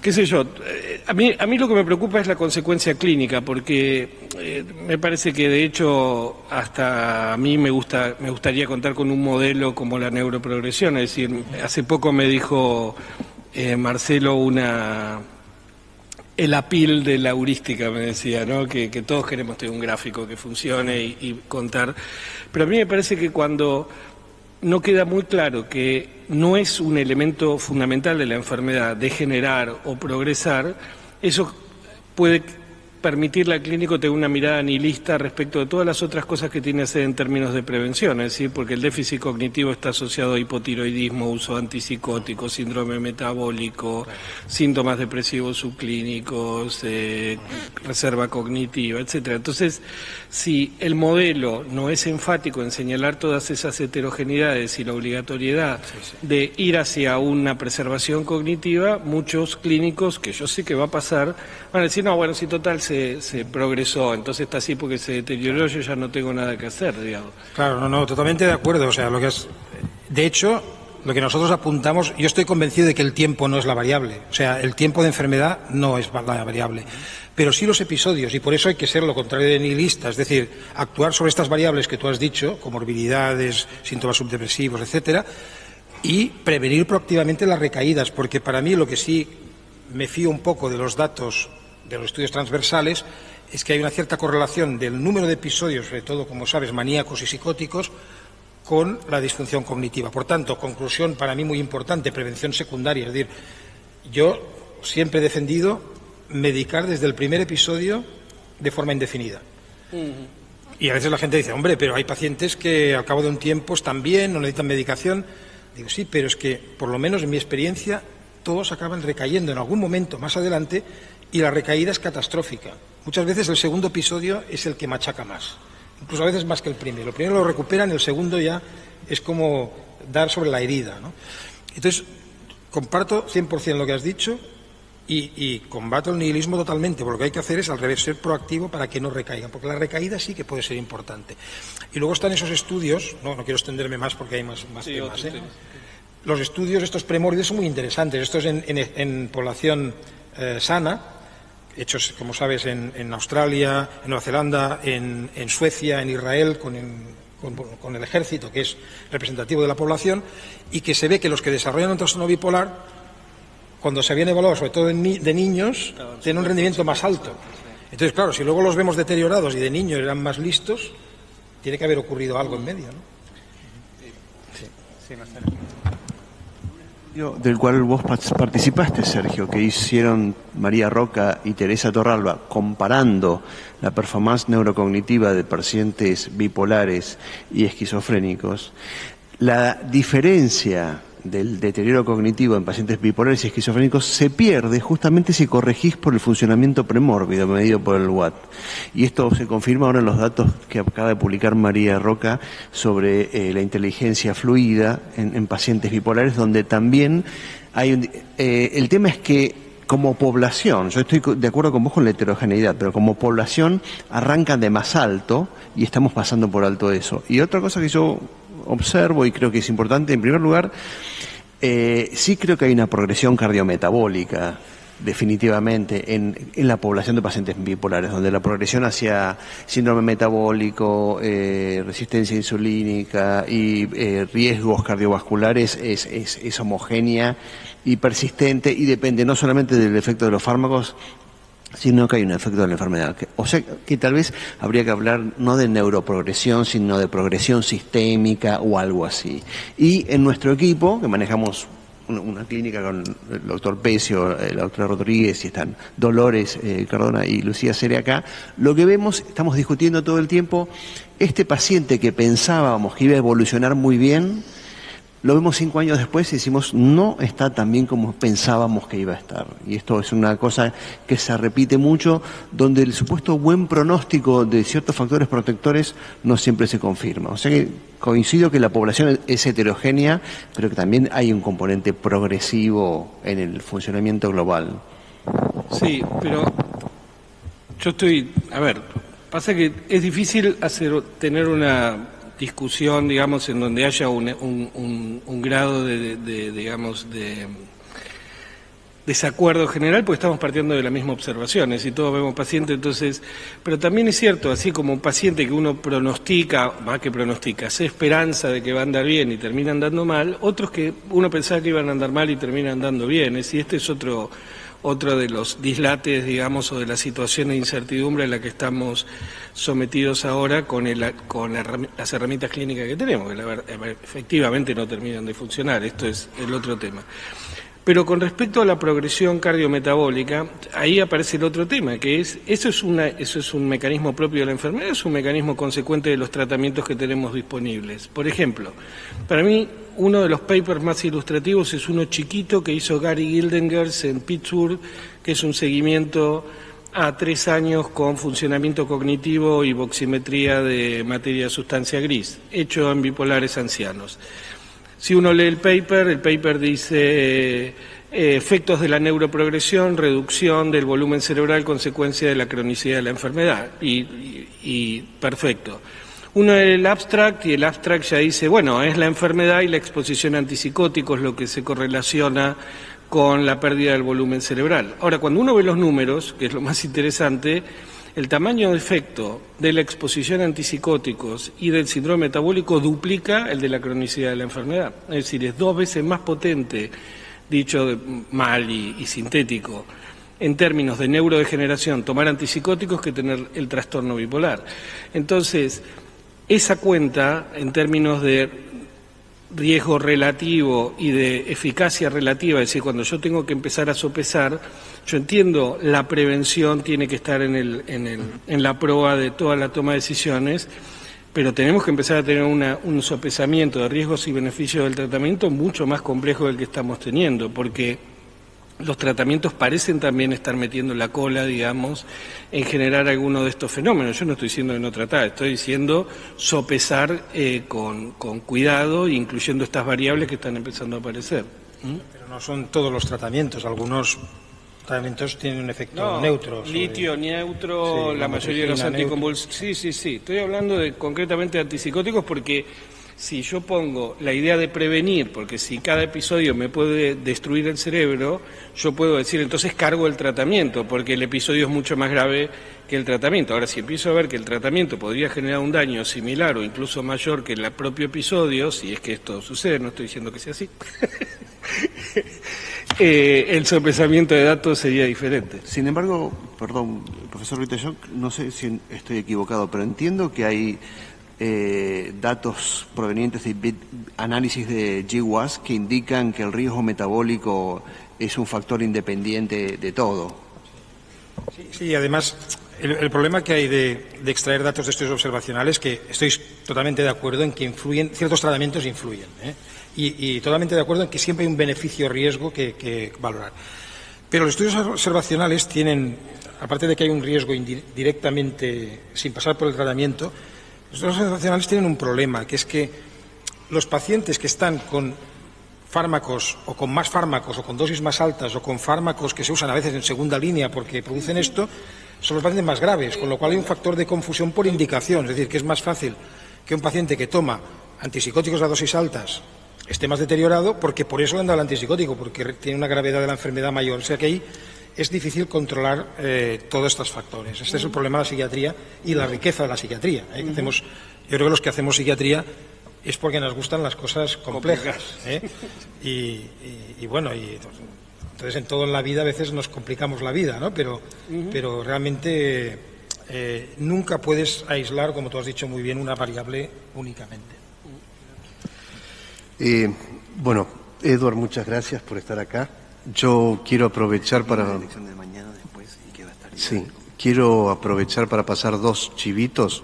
Voy a aprovechar la presencia de Edward aquí tan convocante al respecto y de paso introducir lo que quería preguntarle a Edward. Mañana estamos haciendo las jornadas de la Asociación Argentina de Trastornos del Humor, que somos prácticamente quienes aquí estamos presentes, a partir de las 2 de la tarde.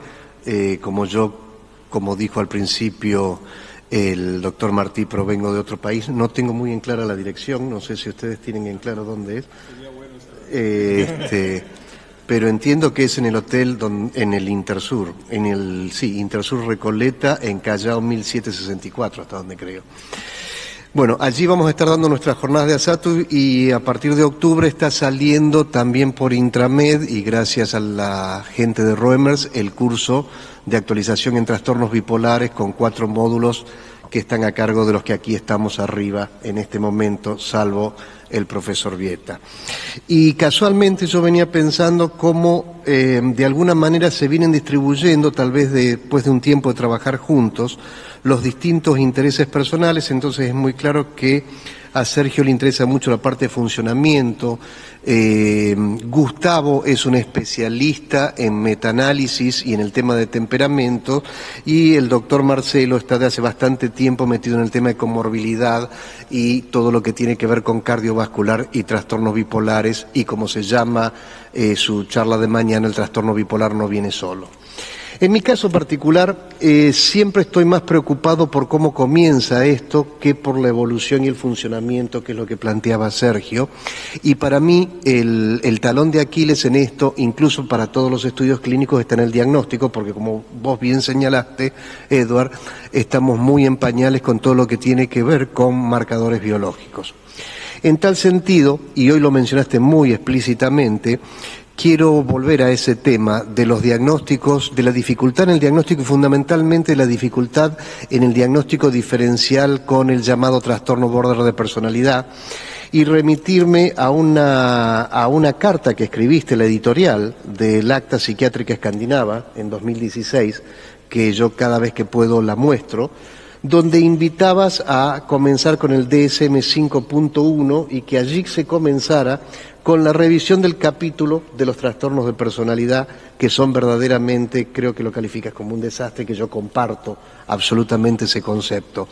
¿Podrías, por favor, ampliar un poco más o dónde estamos parados con este tema?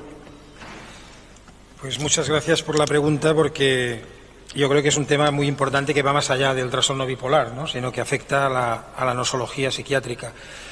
Los trastornos de la personalidad, tal como están definidos en el DSM, no son trastornos de la personalidad, son trastornos. Y entonces ya empezamos mal porque no sabemos lo que es la personalidad, ¿no? Y es uno de los problemas del DSM, es que no es una clasificación empírica, sin apriorismos, que pretenden no tener apriorismos, pero entonces no puedes estar en el vacío, ¿no? Y los que configuraron la comisión que iba a determinar cómo se clasificarían los trastornos de personalidad del DSM-5 elaboraron un sistema que era un sistema que pretendía ser dimensional, pero que al final era tan dimensional que no era nada específico. Era un sistema en el cual hacían como viñetas de casos y te hacían decir como clínico si ese caso se parecía, si tu caso se parecía a uno de esos. Entonces esto, como ejercicio práctico con residentes, está muy bien, pero yo creo que no sirve para una nosología. En el DSM existía esa distinción entre eje 1 y eje 2, que tenía cierto sentido para cosas que fueran estables en el tiempo. Por ejemplo, retraso mental, eso debe ir en el eje 2. Es relevante, pero una persona con retraso mental puede tener un trastorno bipolar, una esquizofrenia, cualquier enfermedad, ¿no? Trastorno de la personalidad, depende. Si fueran realmente trastornos de la personalidad, sí debería ir en un eje distinto. Pero yo creo que lo que define el DSM son otras enfermedades mentales que las hemos llamado trastornos de la personalidad, pero es que ni siquiera son estables en el tiempo. Y yo creo que tendría sentido tener un eje de rasgos de personalidad, porque eso sí es muy relevante. Es decir, no es lo mismo un esquizofrénico impulsivo que uno no impulsivo. Con la impulsividad de la cabeza como... Exactamente, la impulsividad es un rasgo importantísimo, la obsesividad. Hay un montón de rasgos de personalidad que son relevantes cuando tratas cualquier enfermedad, y eso debería ir en un eje distinto, porque te ayuda a hacer esa medicina personalizada a la que aspiramos, ¿no? Entonces, los trastornos de personalidad yo creo que hay que ya descartar, tal como están definidos, que no sean enfermedades, y poner una descripción más o menos específica, porque si no se van a confundir. El borderline se confunde mucho con el trastorno bipolar cuando se examina transversalmente, y hay que poner muy claro, pues en el caso del, me preguntabas por el borderline, tiene que ser muy claro que los cambios de humor están claramente relacionados con interacciones interpersonales, de forma directa. Lo que no puede ser es que se clasifique como borderline alguien que tiene cambios de humor espontáneos y que luego tiene, por supuesto, cambios comportamentales derivados de eso. Pero en el límite, si queremos aceptar la categoría de límite, tiene que ser que los cambios vienen precedidos por rechazo, discusiones interpersonales, toda una serie de cosas. Ese es un ejemplo, ¿eh? Por eso ahí hay mucho que hacer, y yo creo que no deberíamos dejar en manos de los que trabajan en trastornos de personalidad hacer los trastornos de personalidad. ¿Y se está haciendo algo? Me temo que no. Hay una discusión, yo no conozco los intríngulis de la APA, porque los que al final, aunque hay comités asesores, los que toman la decisión al final son todos de Estados Unidos. Y entonces hay unos ciertos lobbies, y yo creo que el problema es que acaba cada subgrupo, cada capítulo en manos de los especialistas de eso. Y yo creo que había que poner especialistas de otras cosas en cada comisión, porque si no, tal vez es una cosa un poco endogámica. Sí. Y... ¿Se dan cuenta del alcance que esto tiene? Porque para trastorno bipolar hay una serie de algoritmos y medicaciones que tienen indicación aprobada. Para trastorno border de la personalidad no hay ninguna indicación aprobada. Entonces ese es el terreno del vale todo. O sea, en la clínica concreta pasamos de hacer un traje a medida a hacer un one size fit all, que en verdad no es viva la pepa. Eduardo, yo tengo una pregunta práctica, digamos. Una de las cosas que me llamó la atención cuando hicieron el estudio de rehabilitación cognitiva, que hayan puesto a psicoeducación como comparador activo y que, bueno, y se repicara el dato de que no impactaba en funcionamiento. Ahora, vos fíjate lo que han hecho ustedes. Ahora tenemos dos manuales, el azul y el blanco.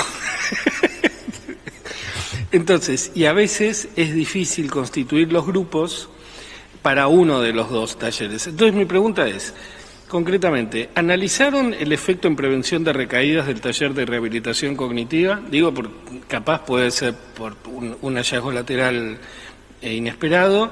Y segundo, de no prevenir recaídas, ¿cuál sería, digamos, cómo vamos a articular secuencialmente estas dos intervenciones grupales? Muy buena pregunta, como todas, pero realmente das en el clavo. Sí que lo analizamos, no nos salió que la rehabilitación funcional tuviera efecto preventivo, pero lo que estamos haciendo ahora, y hemos pedido un grant, una financiación para un proyecto en el cual hacemos una integración de las dos intervenciones en una, le añadimos una sesión de mindfulness y una sesión de psicoeducación familiar, que sabes que también desarrollamos como una intervención aparte. Nosotros lo hicimos aparte para demostrar si tenía efecto sobre los pacientes. Entonces, lo que hemos hecho es como una integrada, y es la que queremos hacer, porque cuando nosotros hicimos estas intervenciones, las diseñamos como ensayos clínicos, igual que los fármacos. Entonces, tienen la ventaja de mayor validez interna, la desventaja de menor validez externa. Es decir, acabas eliminando pacientes con comorbilidades, acabas haciendo eutímicos puros, 6 meses.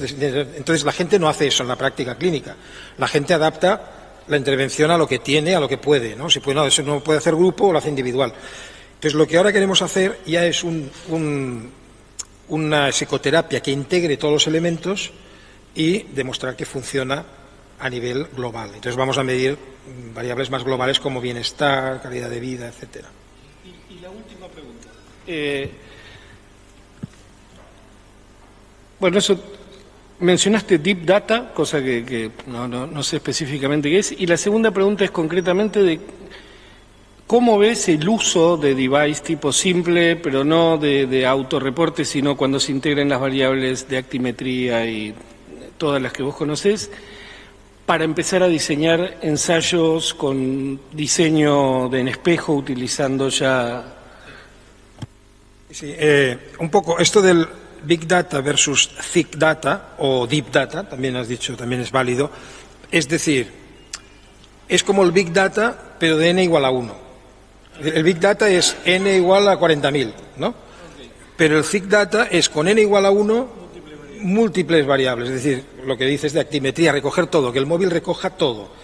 Entonces, con eso, con una n igual a 1, tú ya puedes analizar muchas cosas, porque tienes, y puedes hacer diseños on-off, por ejemplo, igual que con la estimulación cerebral, ¿no? Que pones on, pones off a ciegas y ves si el paciente mejora o no mejora sin que el paciente sepa si está activado O sea que esos son nuevos diseños de investigación interesantes en los que en lugar de tener una muestra muy grande, lo que necesitas es con una muestra muy pequeña pero muchísima densidad de datos. Yo quería volver un poco a la discusión inicial, que es como una vuelta a Kraepelin, ¿no? La esquizofrenia es deteriorante, el trastorno bipolar no es deteriorante, algunos sí, algunos no. Y en ese sentido, se habló también de trastorno de personalidad. Hay una corriente fuerte en este momento australiana, principalmente, en favor de unificar los subtipos bipolares. En vez de hablar de bipolar 2, o bipolar 1, o bipolar 3, que es el que switcha con sustancias o antidepresivos, hablar de trastorno bipolar como grupo. ¿Qué visión tenés al respecto? Sí, también muchos en Australia también está la corriente, y también en un grupo muy influyente que trabaja en esquizofrenia, de agrupar todas las psicosis y volver a las psicosis únicas. Y, de hecho, yo cuando estuve en el comité del DSM-5, en el comité asesor, me pusieron en el de psicosis. Y querían había 2 personas, era Mary Phillips y yo, que veníamos de bipolar. Los demás eran todos expertos en esquizofrenia. Y su intención era que el trastorno bipolar pasara a estar en el mismo capítulo que la esquizofrenia, en psicosis. Y luego, pero el grupo de depresión también quería llevarse al trastorno bipolar a los trastornos depresivos, los que van con manía y sin manía. Y entonces, al final, la suerte que hubo es que, como no hubo acuerdo entre ambos, el trastorno bipolar ahora tiene un capítulo propio.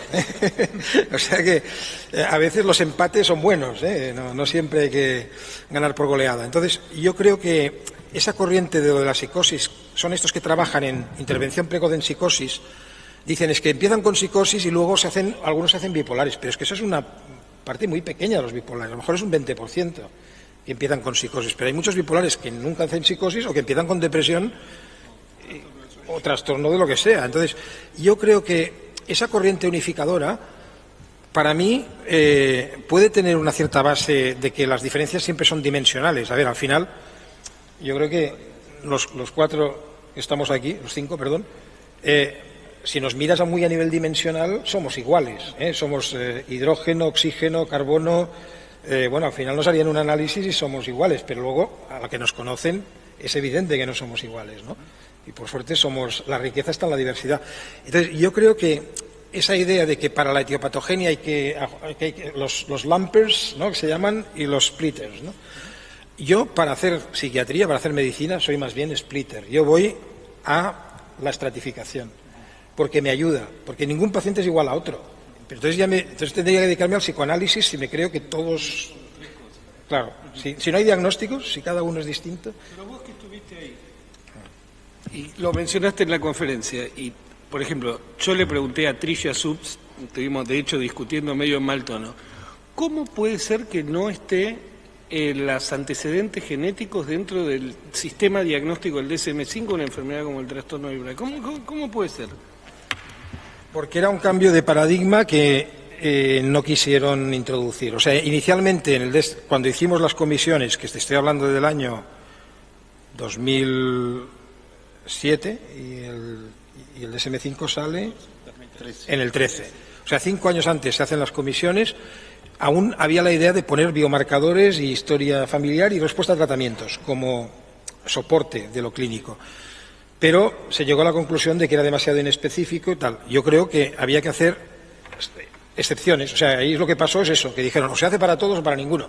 Digo, hombre, para la fobia a los ratones, ¿vas a poner ahí la genética o qué? O para la fobia a volar en avión. Seguramente hay una genética, pero a mí qué me importa, ¿no? En cambio, entonces, ese es el problema. Y luego te diré una cosa de las comisiones estas. A mí me acabó confesando una persona, no diré quién, de la comisión de bipolar, en la que estaba Tricia, que el tema de mixtos tomó tanto tiempo que no tuvieron tiempo de comentar otras cosas y dijeron, bueno, pues para la próxima edición del DSM. ¿Tomó tanto tiempo para hacerlo mal? Sí, tomó tiempo para hacerlo mal.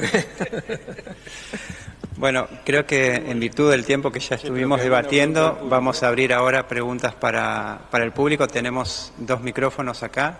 Así que si se pueden acercar al micrófono, por favor, me han pedido para que quede en la grabación.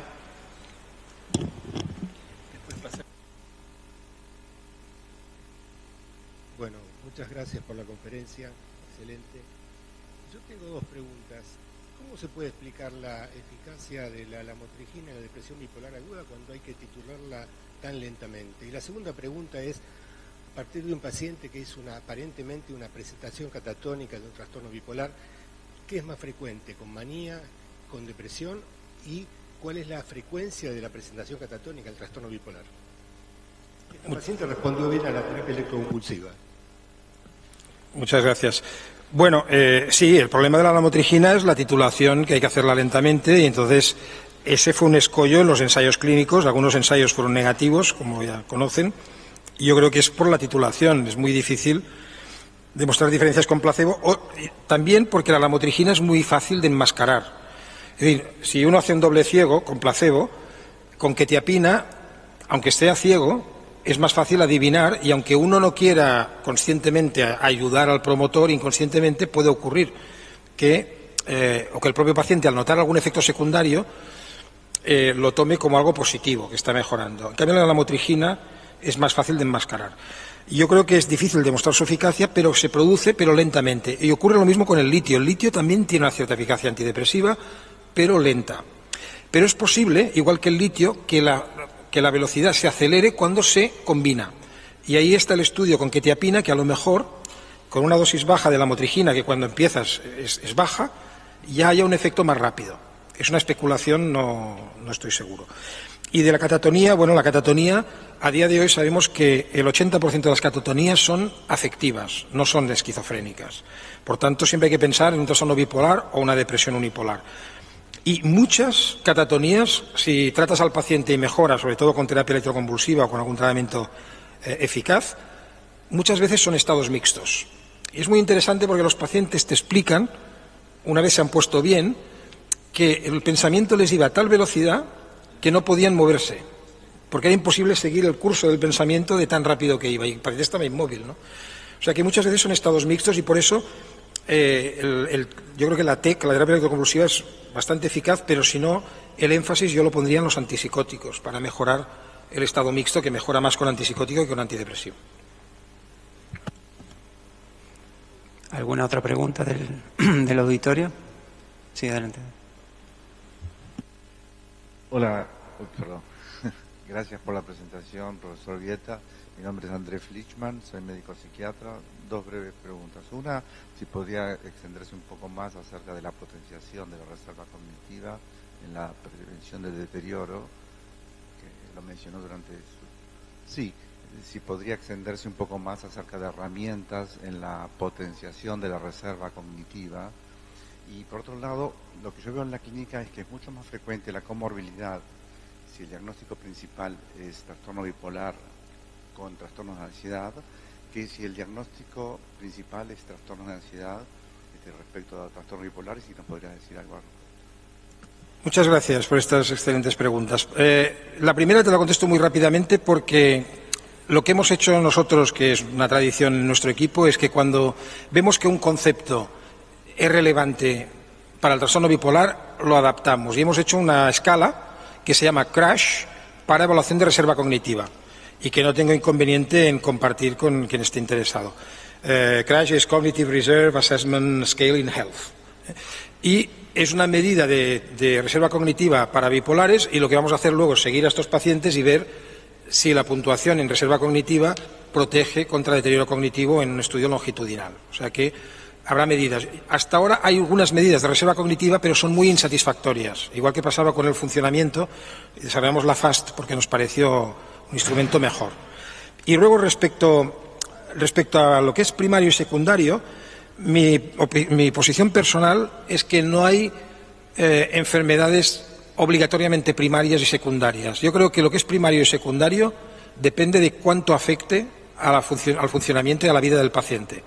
Es decir, yo he visto pacientes bipolares en los que la bipolaridad era un problema relativamente pequeño y que a lo mejor tienen asociada un trastorno obsesivo o una agorafobia que era altísimamente discapacitante. Y por tanto, para mí, no entro en la jerarquía, lo que entro es en que para mí es priorizable, por ejemplo, cuando hay trastorno obsesivo, usar antidepresivos serotonérgicos incluso a dosis altas. Porque si lo que está discapacitando al paciente es el TOC, no podemos decir, pero si tiene un trastorno bipolar, igual vira, igual... Yo creo que hay que priorizar lo que sea más grave en cada caso.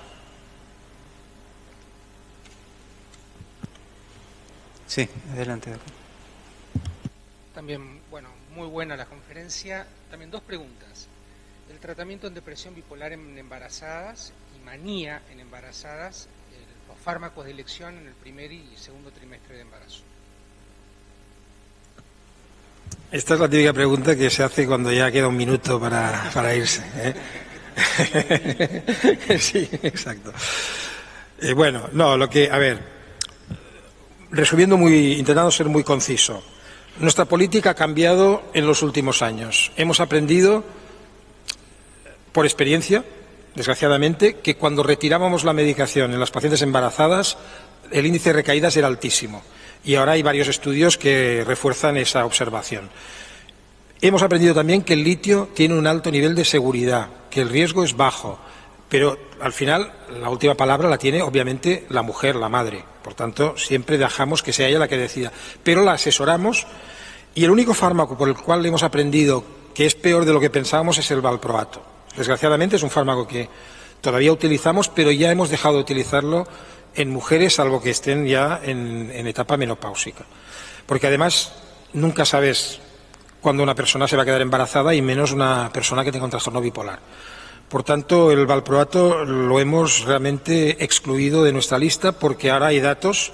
Ahora mismo la Agencia Europea está valorando restringir el uso de valproato en mujeres en general. porque porque hay datos de niños con coeficiente intelectual más bajo, sin ninguna malformación ni anomalía, simplemente nivel intelectual más bajo por exposición a valproato. Por tanto, ese es un fármaco proscrito. ¿Y qué hacemos? Pues usamos los fármacos durante todo el embarazo, porque no hay manera de evitar el primer trimestre, porque cuando la mujer sabe que está embarazada, ya está expuesta al fármaco si estaba tratada durante por lo menos 1 mes y medio, muchas veces 2 meses. Con lo cual, el riesgo máximo ya ha estado. O sea, si tú acabas haciendo que le permites estar con el fármaco porque no sabes que está embarazada 2 meses y luego se lo quitas, la expones a 2 riesgos, a malformación y a recaída. Y luego hay toda una serie de estudios muy interesantes en marcha que se llaman las malformaciones epigenéticas, que es malformaciones en el sentido psiquiátrico, o sea, los efectos sobre la personalidad y sobre la psicopatología de los niños que no tienen una madre que cuide de ellos. Porque a veces el niño acaba siendo cuidado por otra persona, pero luego la madre tiene que recuperar su rol de madre, a veces no es posible.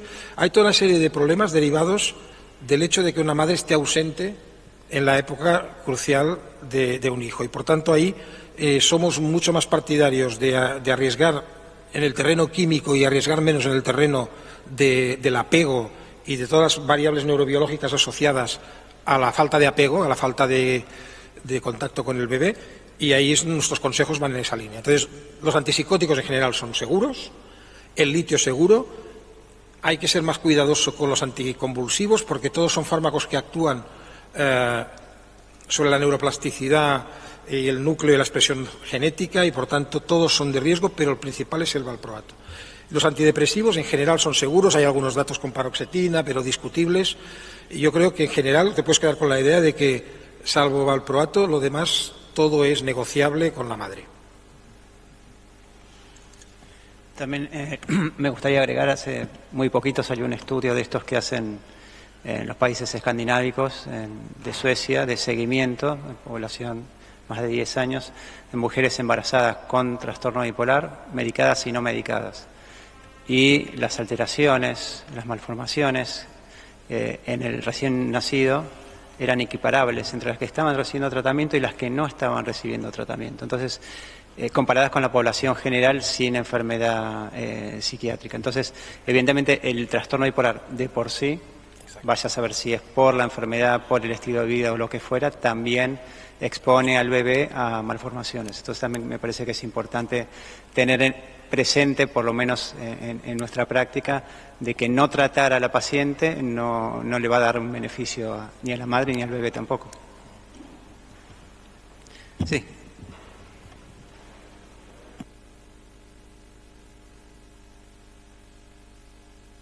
¿Qué tal? Buen día.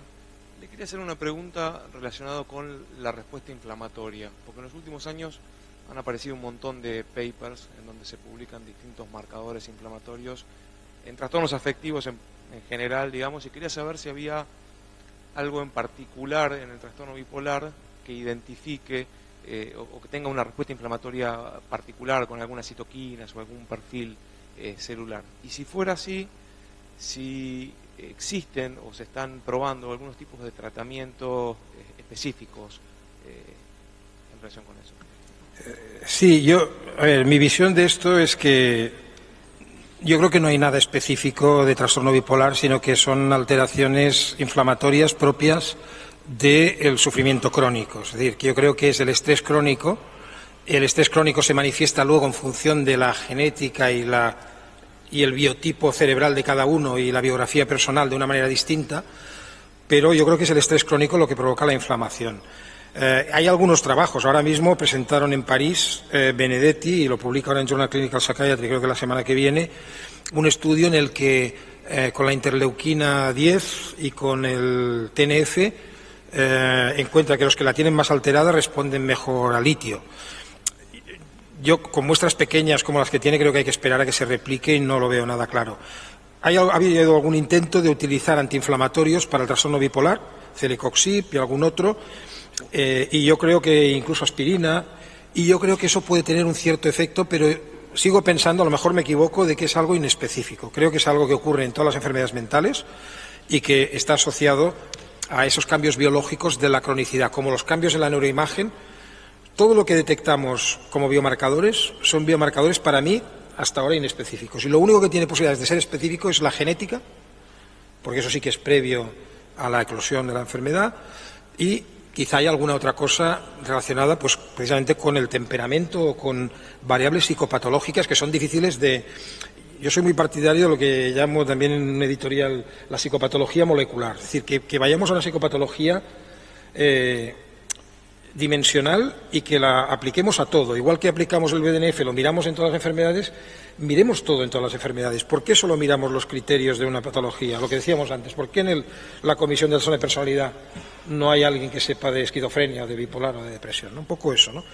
Pero en general yo creo que es inespecífico y ojalá me equivoque y dentro de un tiempo salga un biomarcador clarísimo de bipolaridad. Yo soy escéptico en eso, ¿eh?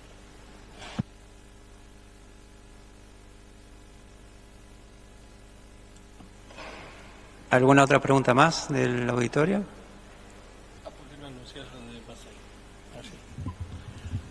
Bueno, el tercer chivo. No, en las jornadas de mañana quería decir que el doctor Vieta continúa, va a estar volando, pero va a estar el doctor Hidalgo Macei, del equipo de Vieta, cerrando la jornada, justamente contando en extenso todo el proyecto del Simple, que la verdad que está muy interesante, así que nada, para invitarlos a eso. Te confirmo que es en el Intersur. Es en el Hotel Intersur, es de 14 a 19 horas. La última charla es la del doctor Macei y el Simple, eso querías que explique, el Simple es una app para celular que está con un estudio ongoing que se llama Open Simple, que está probando la usabilidad y la fiabilidad del instrumento y es lo que comentó la plataforma en donde el grupo del Clinic va a desarrollar supongo el New Simple. Callao 1764. Bueno, si no hay más preguntas entonces del auditorio, ¿no? Vamos a cerrar estas jornadas agradeciendo nuevamente a la Fundación Roemers y al doctor Vieta por venir una vez más a nuestro país y a todos los panelistas. Muchas gracias a todos.